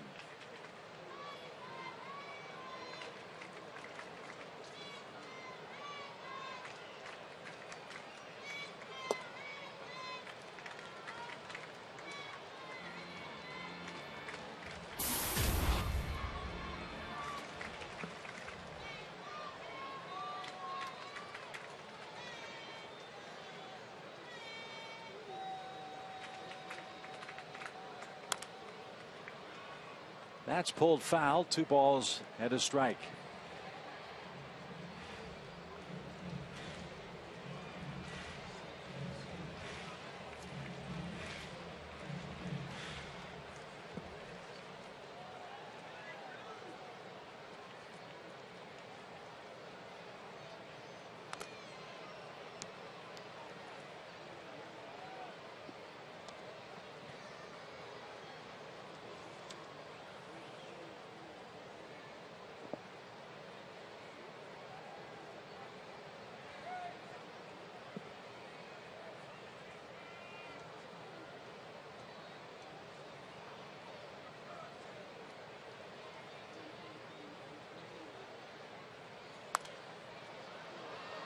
Some good swings here against the lefty.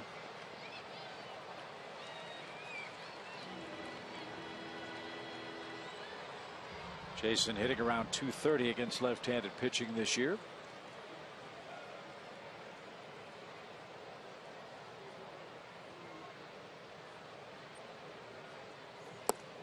Is down on strikes. That's 5 punch-outs for Bumgarner.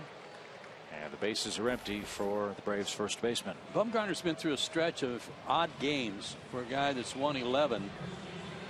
4 starts ago at Oakland, he got a win 9-8, but he went 6 innings, 11 hits, and 4 runs. The next start against Cincinnati at home, a 9-inning complete game, 1-hit shutout against the Reds. Then at Washington, 5 innings, 9 hits, 7 runs, got clobbered, and came back and pitched a great game against Houston. 7 innings, just 2 hits and 1 run. So it's kind of been an every other start for him over his last 4. And he's pitched real well today. He's only given up 3 hits, but 2 of them are homers, and he trails. Is that a product of youth? He's only 22, yeah. 23 on August 1st. It could be, but maybe he's just entering a stretch of the season here, too, where I don't think he's tired yet. He's thrown 122 innings coming into today. But maybe just a little hard to keep his mechanics together. Big guy, long arm action. It's kind of one of those things where you look at it and go, well, there's a lot that could go wrong. And just the least little thing could cause him some problems. Hard to argue with 11-5 and a 3.15 ERA, though.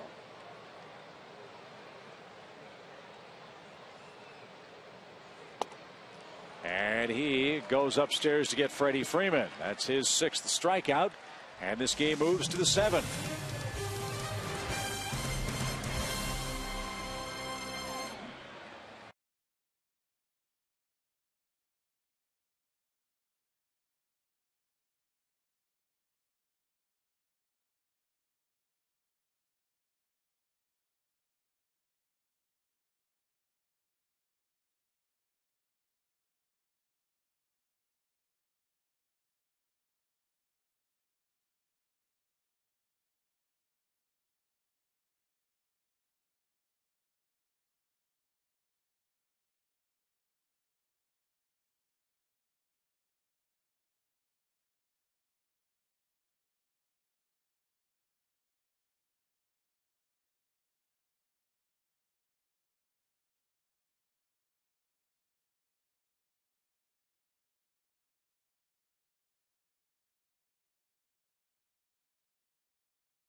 sunny afternoon in Atlanta. Braves trying to finish off this series with the Giants in good form, for we're off to Washington to take on the Nationals beginning tomorrow night. A 4-game series at 7 o'clock. That game will be seen in Atlanta on Peachtree TV, outside Atlanta on FS South. And your Chevron starting pitchers for the series opener tomorrow night are Tommy Hanson and Steven Strasburg. Two hard throwing right-handers.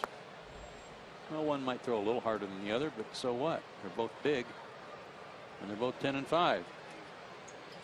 And the Mets are pouring it on today behind R.A. Dickey. Gio Gonzalez started for the Nationals.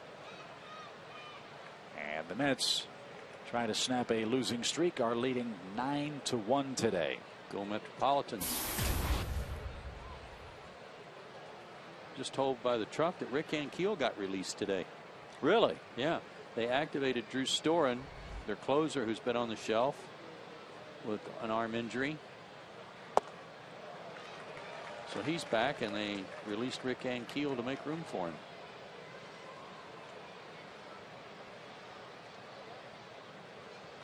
Well, I hope Rick finds another club.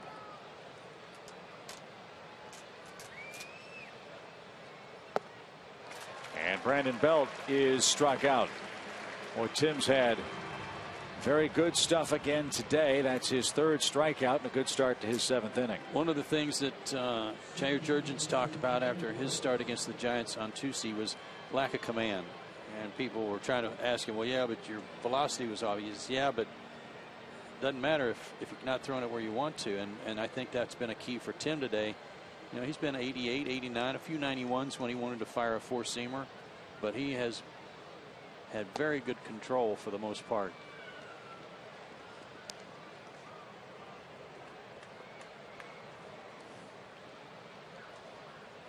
Well, for 75 for 76 he has. And this is the man that's given him the most trouble. Emmanuel Burris is 2 for 2. Batting in the 8th spot for the Giants. He's got the lone San Francisco RBI that came in the 2nd inning.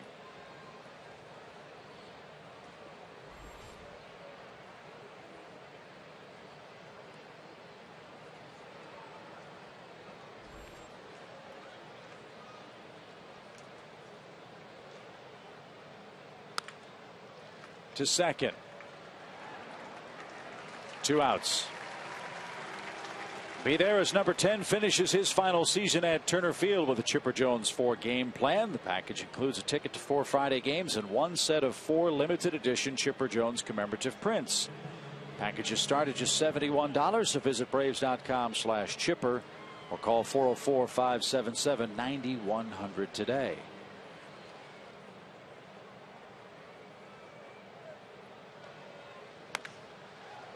And Bumgarner is finally rewarded with a base hit to left. It's all right. 2 out. Let him get out there in the sun, see how he likes it. That'll teach him. Took Steven Strasburg right out of the game here when he was here. 6 hits for Bumgarner. And he's got a double and a homer.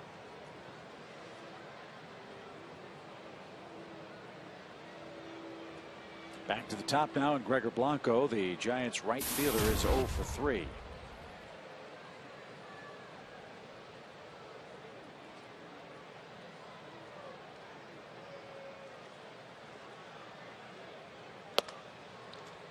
The Giants head up to Philadelphia, as we told you, starting a series with the Phillies.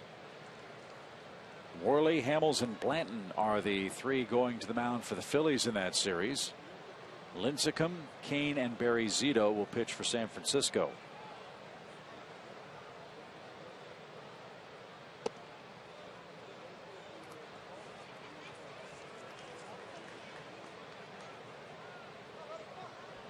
The Phillies are idle today after having their hearts broken in extra innings by the Dodgers yesterday.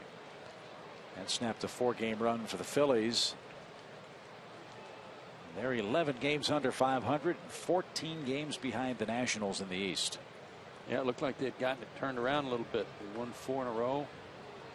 Lost the first game in Colorado, but came back to win that series. What Ruben Amaro does, as the Phillies GM, I think is going to be one of the fascinating stories in baseball at the trade deadline. Are they in it? Are they out of it?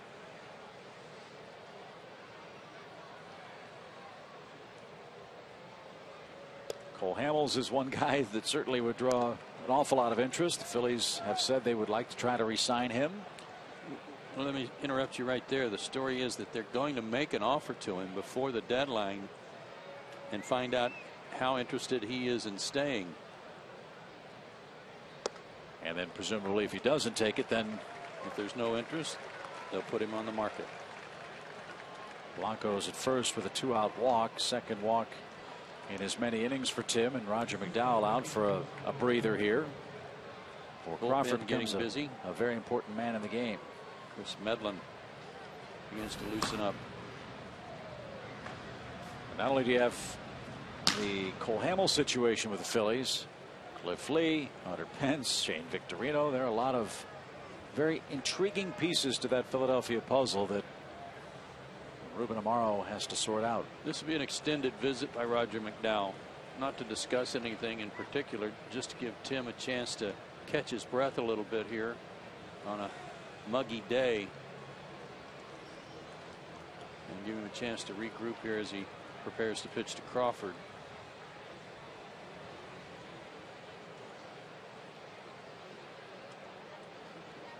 You know, got to keep an eye on his ankle. You never know if that might crop up and cause him a little anguish out there, but he sure has pitched well today.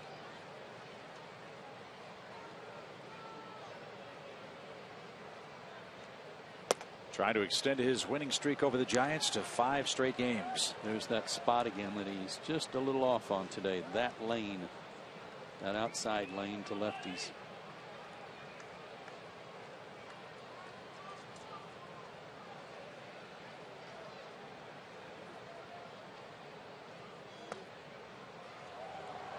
Wanted that one.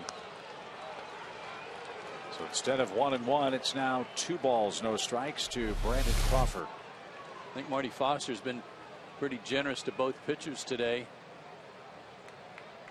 That one a little bit off the plate, and he got it right.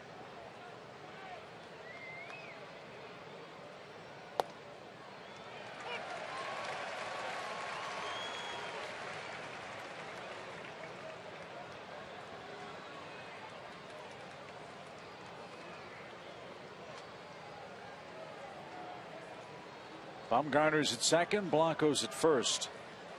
3-1 Braves lead with 2 outs in the 7th. And another ground ball. Ugla takes care of business, and we stretch at Turner Field. Tim Hudson's pitch to beauty.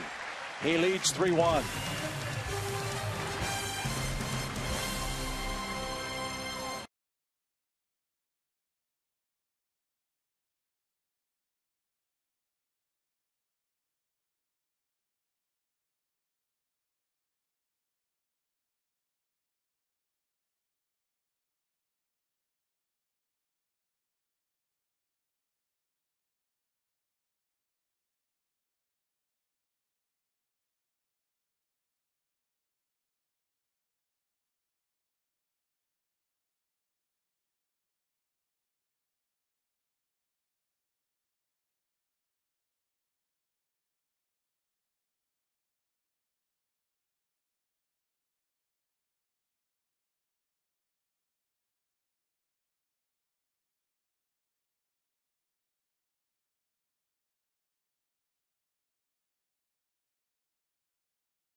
Fortified, so a little care package was sent up by way of airmail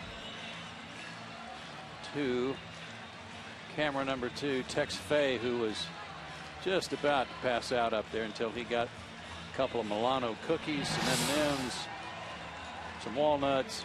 All right, buddy. He's going to make it. All right.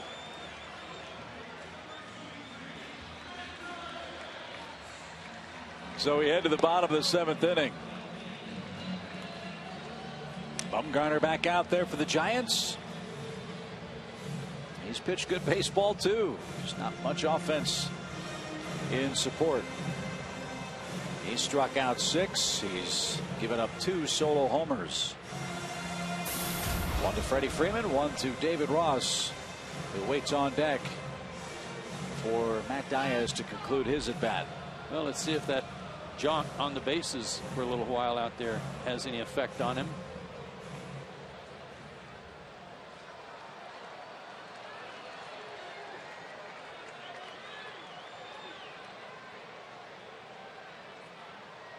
A few more runs wouldn't hurt.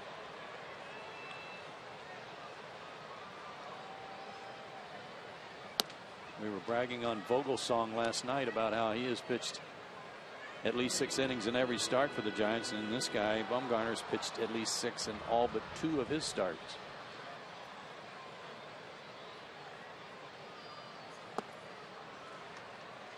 David Ross has a 9-game hitting streak with 3 homers in that stretch. He's our Delta Airlines on deck batter.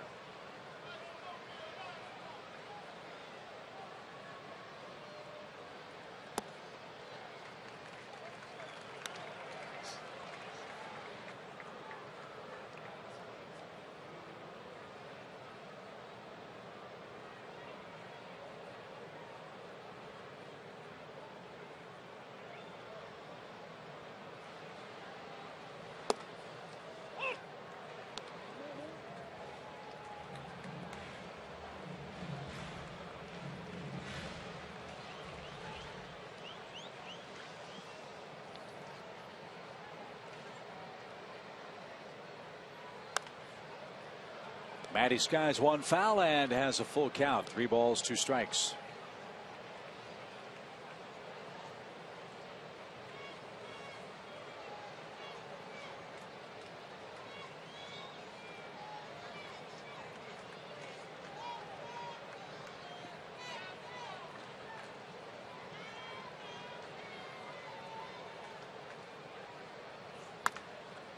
To the right side.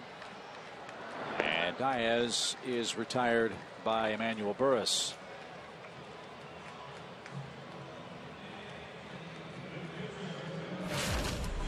Fourth inning for Atlanta. David Ross, the hitter, coming to the plate.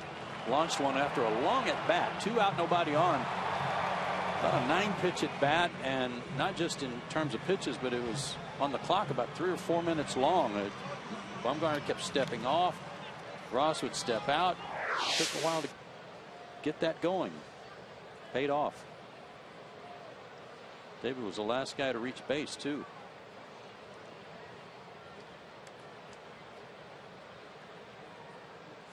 So 8 straight retired by Bumgarner. We're in the Braves half of the 7th inning.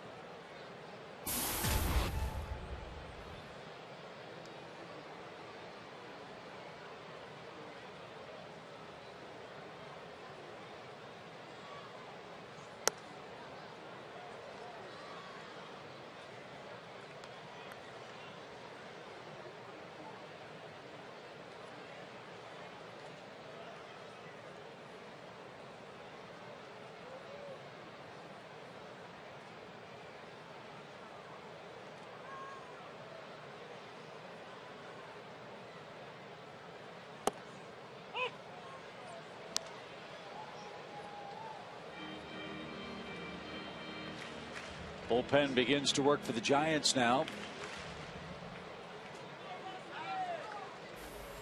That's George Cantos.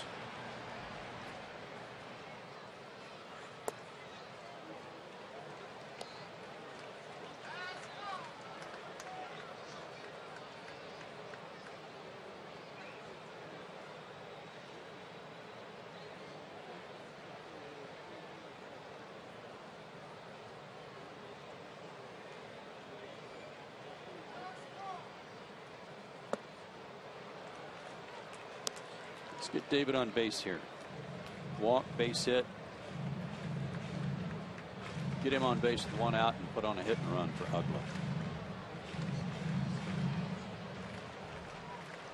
Dan's put the ball in play twice today, but is 0 for 2.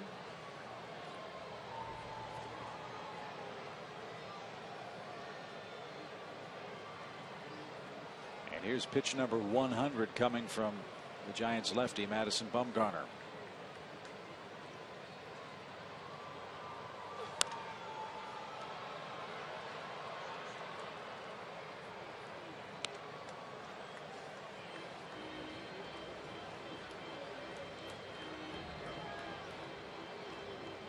Three runs on 3 hits for the Braves. Atlanta's left 1 man on base. 1 run, 7 hits, 1 costly error for San Francisco. They've stranded 7.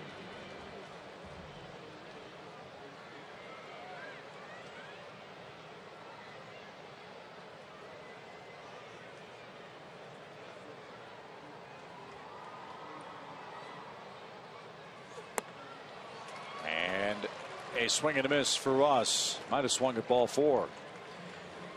That's 7 strikeouts for Bumgarner, 2 outs, and Dan Ugla's coming up. Fans, the Braves invite you to take a behind-the-scenes tour of Turner Field today. All kinds of great memorabilia available for you to take a look at the Braves Museum and Hall of Fame, including, yes, Sid Bream's knee brace. Call 404-614-2311 to schedule your visit today.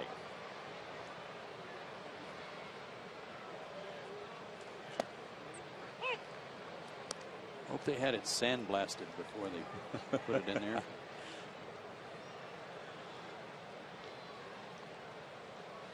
That artifact, one of many great things to see out in Scouts Alley. We do joke about Sid's knee brace, but Carolyn Sarah and her crew have a lot to be proud of. The Braves Hall of Fame and Museum voted the best ballpark museum in baseball.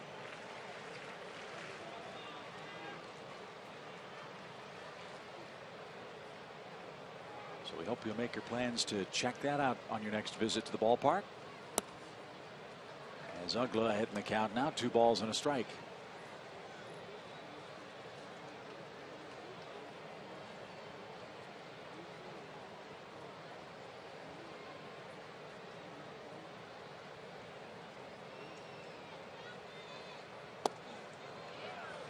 One of the things talking to Freddie Gonzalez before the game about Dan, that he and Dan have talked about, Dan feels like he's just a tick slow. He's not getting to fastballs like he did before. This is a breaking ball here, and he was a little late on it in terms of point of contact. But if you're opening up too fast, I mean, the reverse happens of what you think will happen. If your front shoulder's flying open and hips are flying open, bat's going to actually slow down compared to staying back, waiting, and letting your hands do the work. You just start dragging the bat through the zone. Called third strike, and no argument for Ugla. 8 strikeouts for Bumgarner, and that sends this ball game to the 8th.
Sports and Outdoors, by Georgia Power, and by Ram Trucks. Happy campers so far at Turner Field. 3-1's your score after 7. Tim Hudson's back to the hill with the 3, 4, and 5 hitters up for San Francisco. It's Melky Cabrera to start it off. And he lines the first pitch into the right center field gap. Cabrera's around second. He's chugging for third, and he's going to make it without a throw. Another multi-hit game for Melky Cabrera. A single in the first and a triple to start the 8th.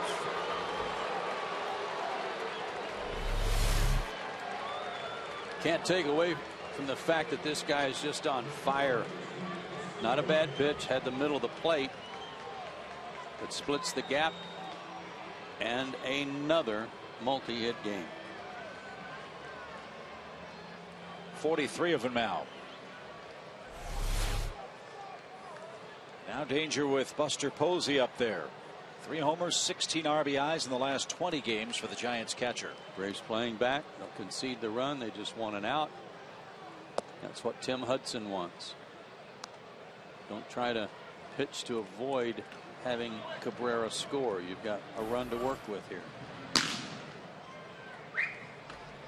Old Flaherty heating up in a hurry.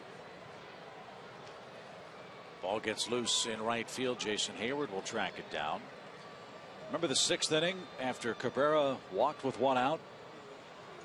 Buster Posey picked up an infield hit. That was the great diving play by Martin Prado. He kept that ball on the infield. That kept Cabrera at second base. Sandoval hit a fly ball to left that would have scored a second Giant run. That's looking like a very big play in this game right now. It's a great point, Chip. I mean, the obvious is that you're disappointed that he wasn't able to corral that baseball and get the lead runner, but as you pointed out, a good stop by Martin that eventually saved a run that'll probably go unnoticed by most. And so instead of a 3-2 game with a tying run now represented by Cabrera, Tim's got a little bit more of a margin for error and is ahead of Posey, a ball on 2 strikes. Posey's done a good job in this series of going the other way when he's been behind in the count.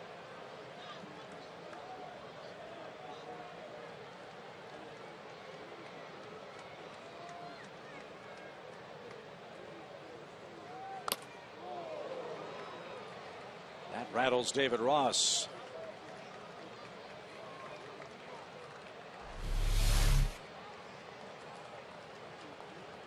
Ooh. Right in the face. Saw Carlos Ruiz get hit with a foul tip like that yesterday. He wears the old-fashioned conventional mask, and it just took the mask straight off his head, straight back, just peeled it off, and it took him a few seconds to regroup.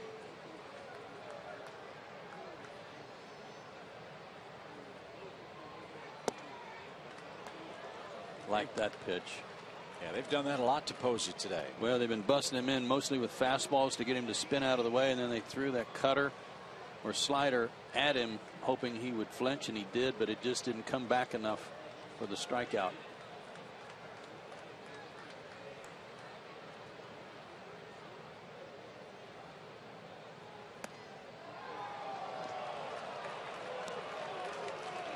Three and 2 for Buster Posey.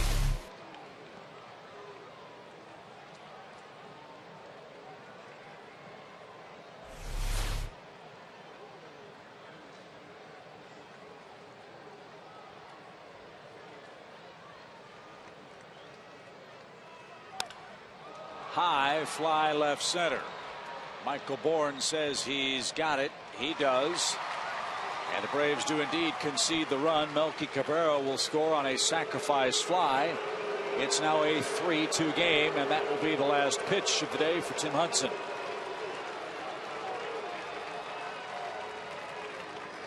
Got away with one there. Also, it looked like Posey was upset that he didn't hit that ball out of the ballpark. Stayed in.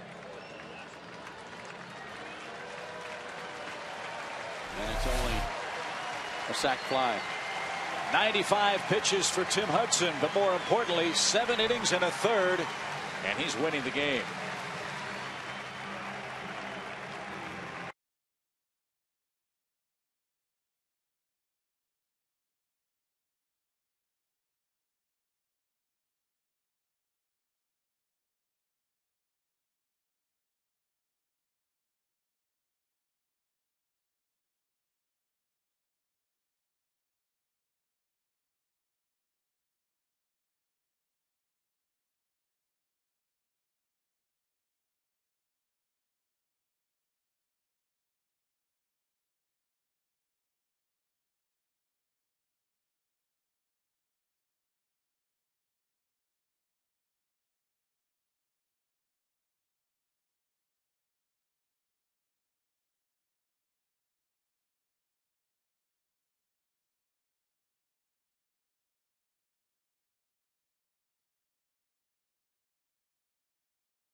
Really needed a starter to step up.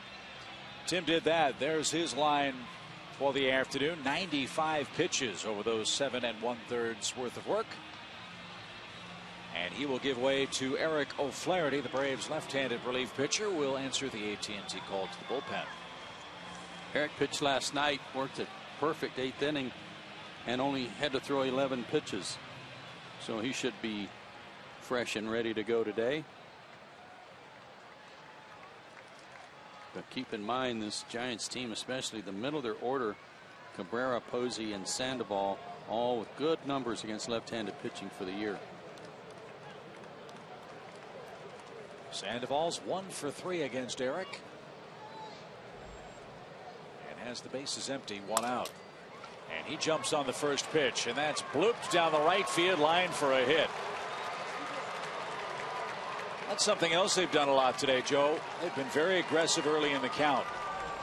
That's their 9th hit of the day. Especially him.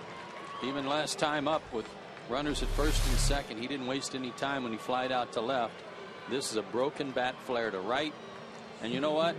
He's a great big guy, but he moves real well. He doesn't clog up the bases. He's pretty quick.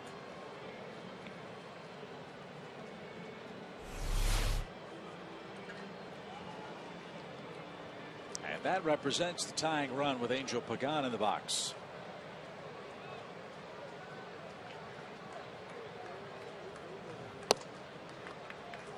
Sandoval today, 4 at bats, 10 pitches that he has seen, but 5 of those came in 1 at bat.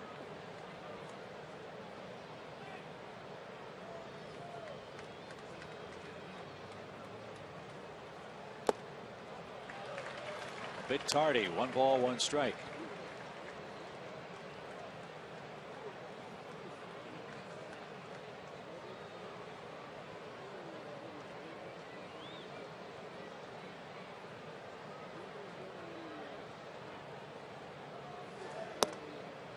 At the belt, 1 and 2.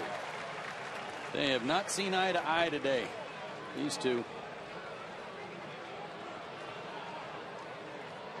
And it started with the first strike 3 call in the 2nd inning. And it was on a pitch similar to that was high, at least to the high part of the zone. That one was out of the zone.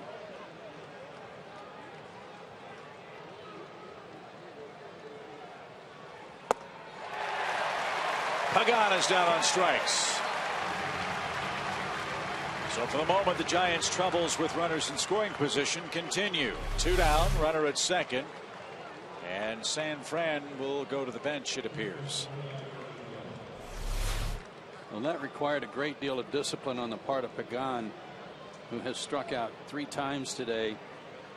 But after that call that he didn't like, especially with the tying run at second, for him not to bark at Marty Foster, able to control himself. And it's Justin Christian.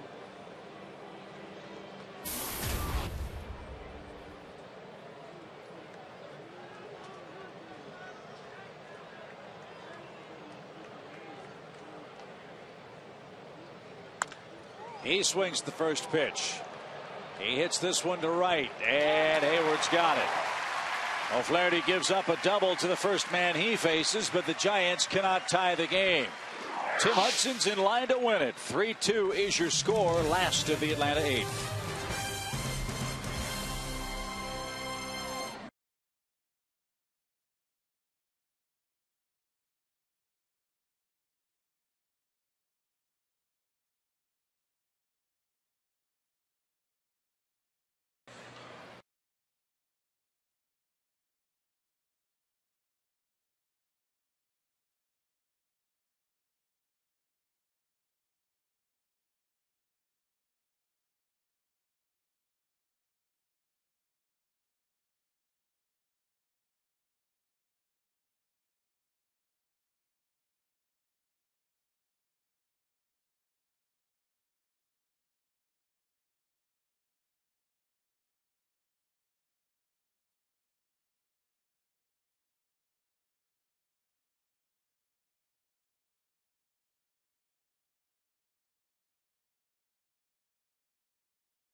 If the Braves can hang on to a 3-2 lead. You recall, Tim, the subject of our AT&T Uverse trivia question this afternoon. If you forgot the question, name the only active pitcher with more 10-win seasons than Tim Hudson's 12. I'm going to go Derek Lowe. And I will go CC Sabathia.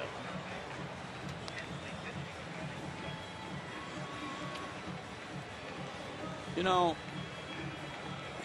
he's on the DL. He's not even active. He's not active. So we file that. There will be an appeal.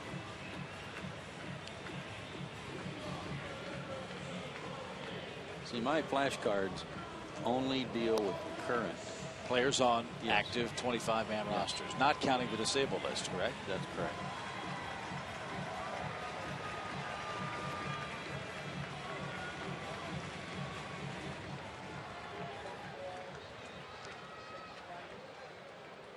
That's not Buster Posey. That's Pablo Sandoval over at first base. He moves from third with our favorite Joaquin Arias into play third. And Clay Hensley's on to pitch the last of the 8th inning. Giannis.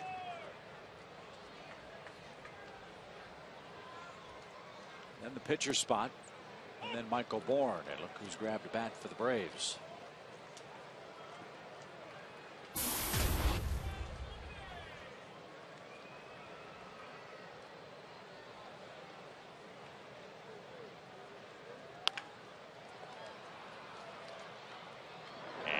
Giants cornermen handle their first chance cleanly. Chipper Jones will be called back. Eric Hinsky will get a chance to swing the bat.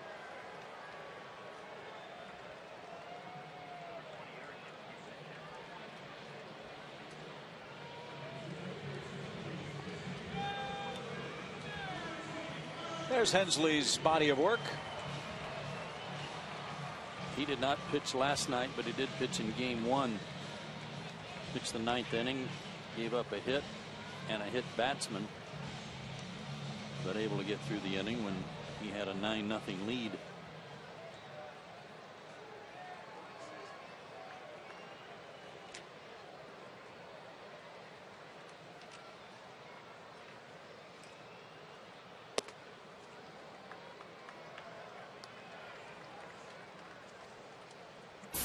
He hit one of the more memorable Braves playoff homers against the Giants, you might recall, back in 2010. And now has a 1-1 count.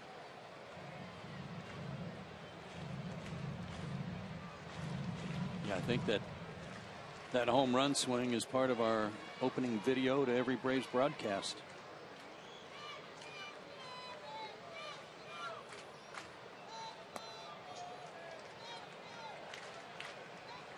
Here's another guy that I hope can have a big second half for the Braves.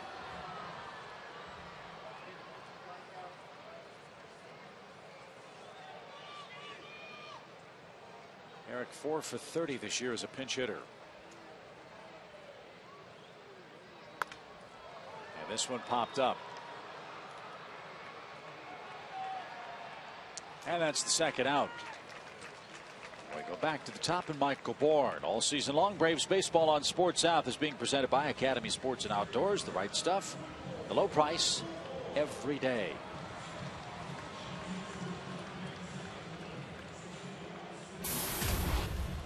"12 straight Braves hitters have been set down by the Giants. In fact, Atlanta's scored 7 runs.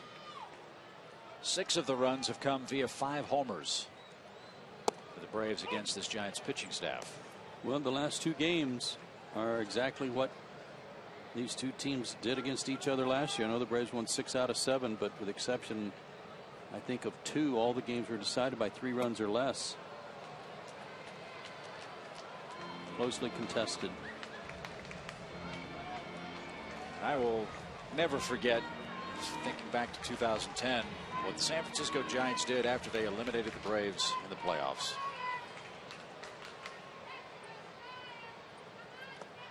Their salute of Bobby Cox after they finished off the Braves was an incredible gesture of sportsmanship and class.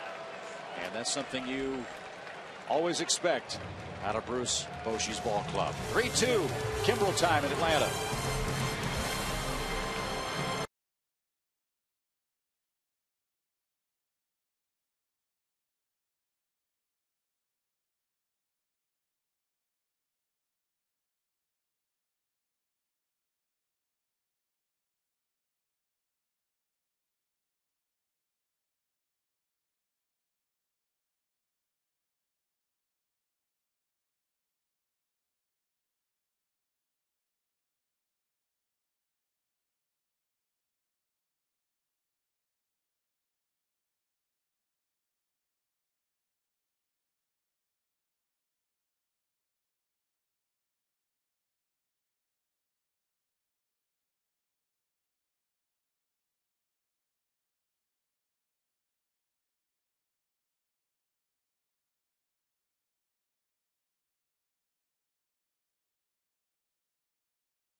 Jameson in by the Georgia Lottery and by McDonald's.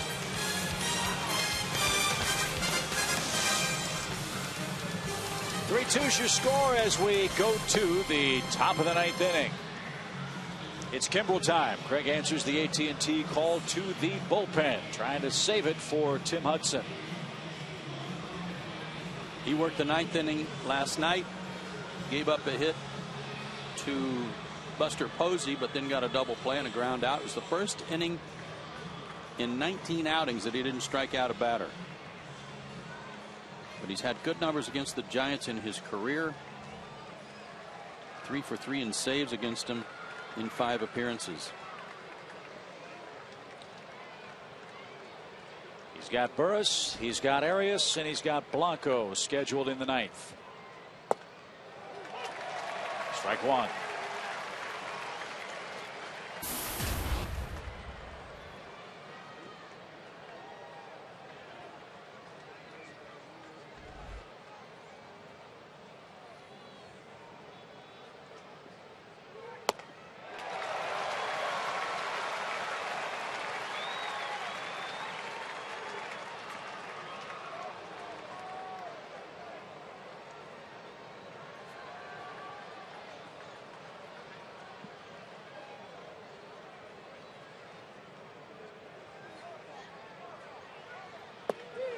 At the knees are called, third strike.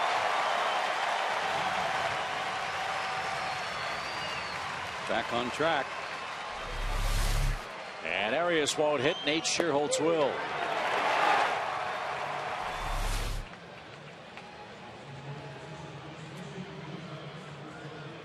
Again, if you were with us last night, he's the guy that has been used more than anybody else by Bruce Bochy off the bench.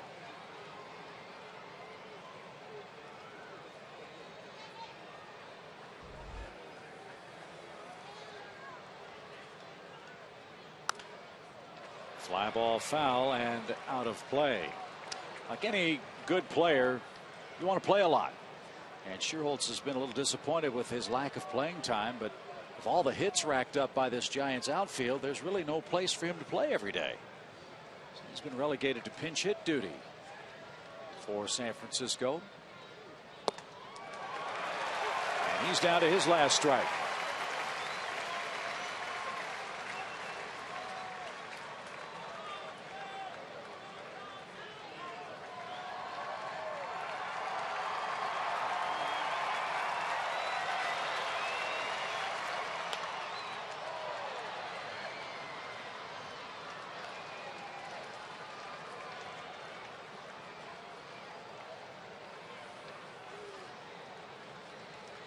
San Francisco entered this series with the most hits by any major league outfield. Melky Cabrera added 2 more today. And a little number that Kimbrel will track down. 2 outs. That was one thing he didn't do with Posey last night. When he had him 0-2, he kept firing fastballs at him, and Buster eventually took one to right field. Never showed him the slider, but he showed it to Schierholtz there, and all he could do was beat it into the ground.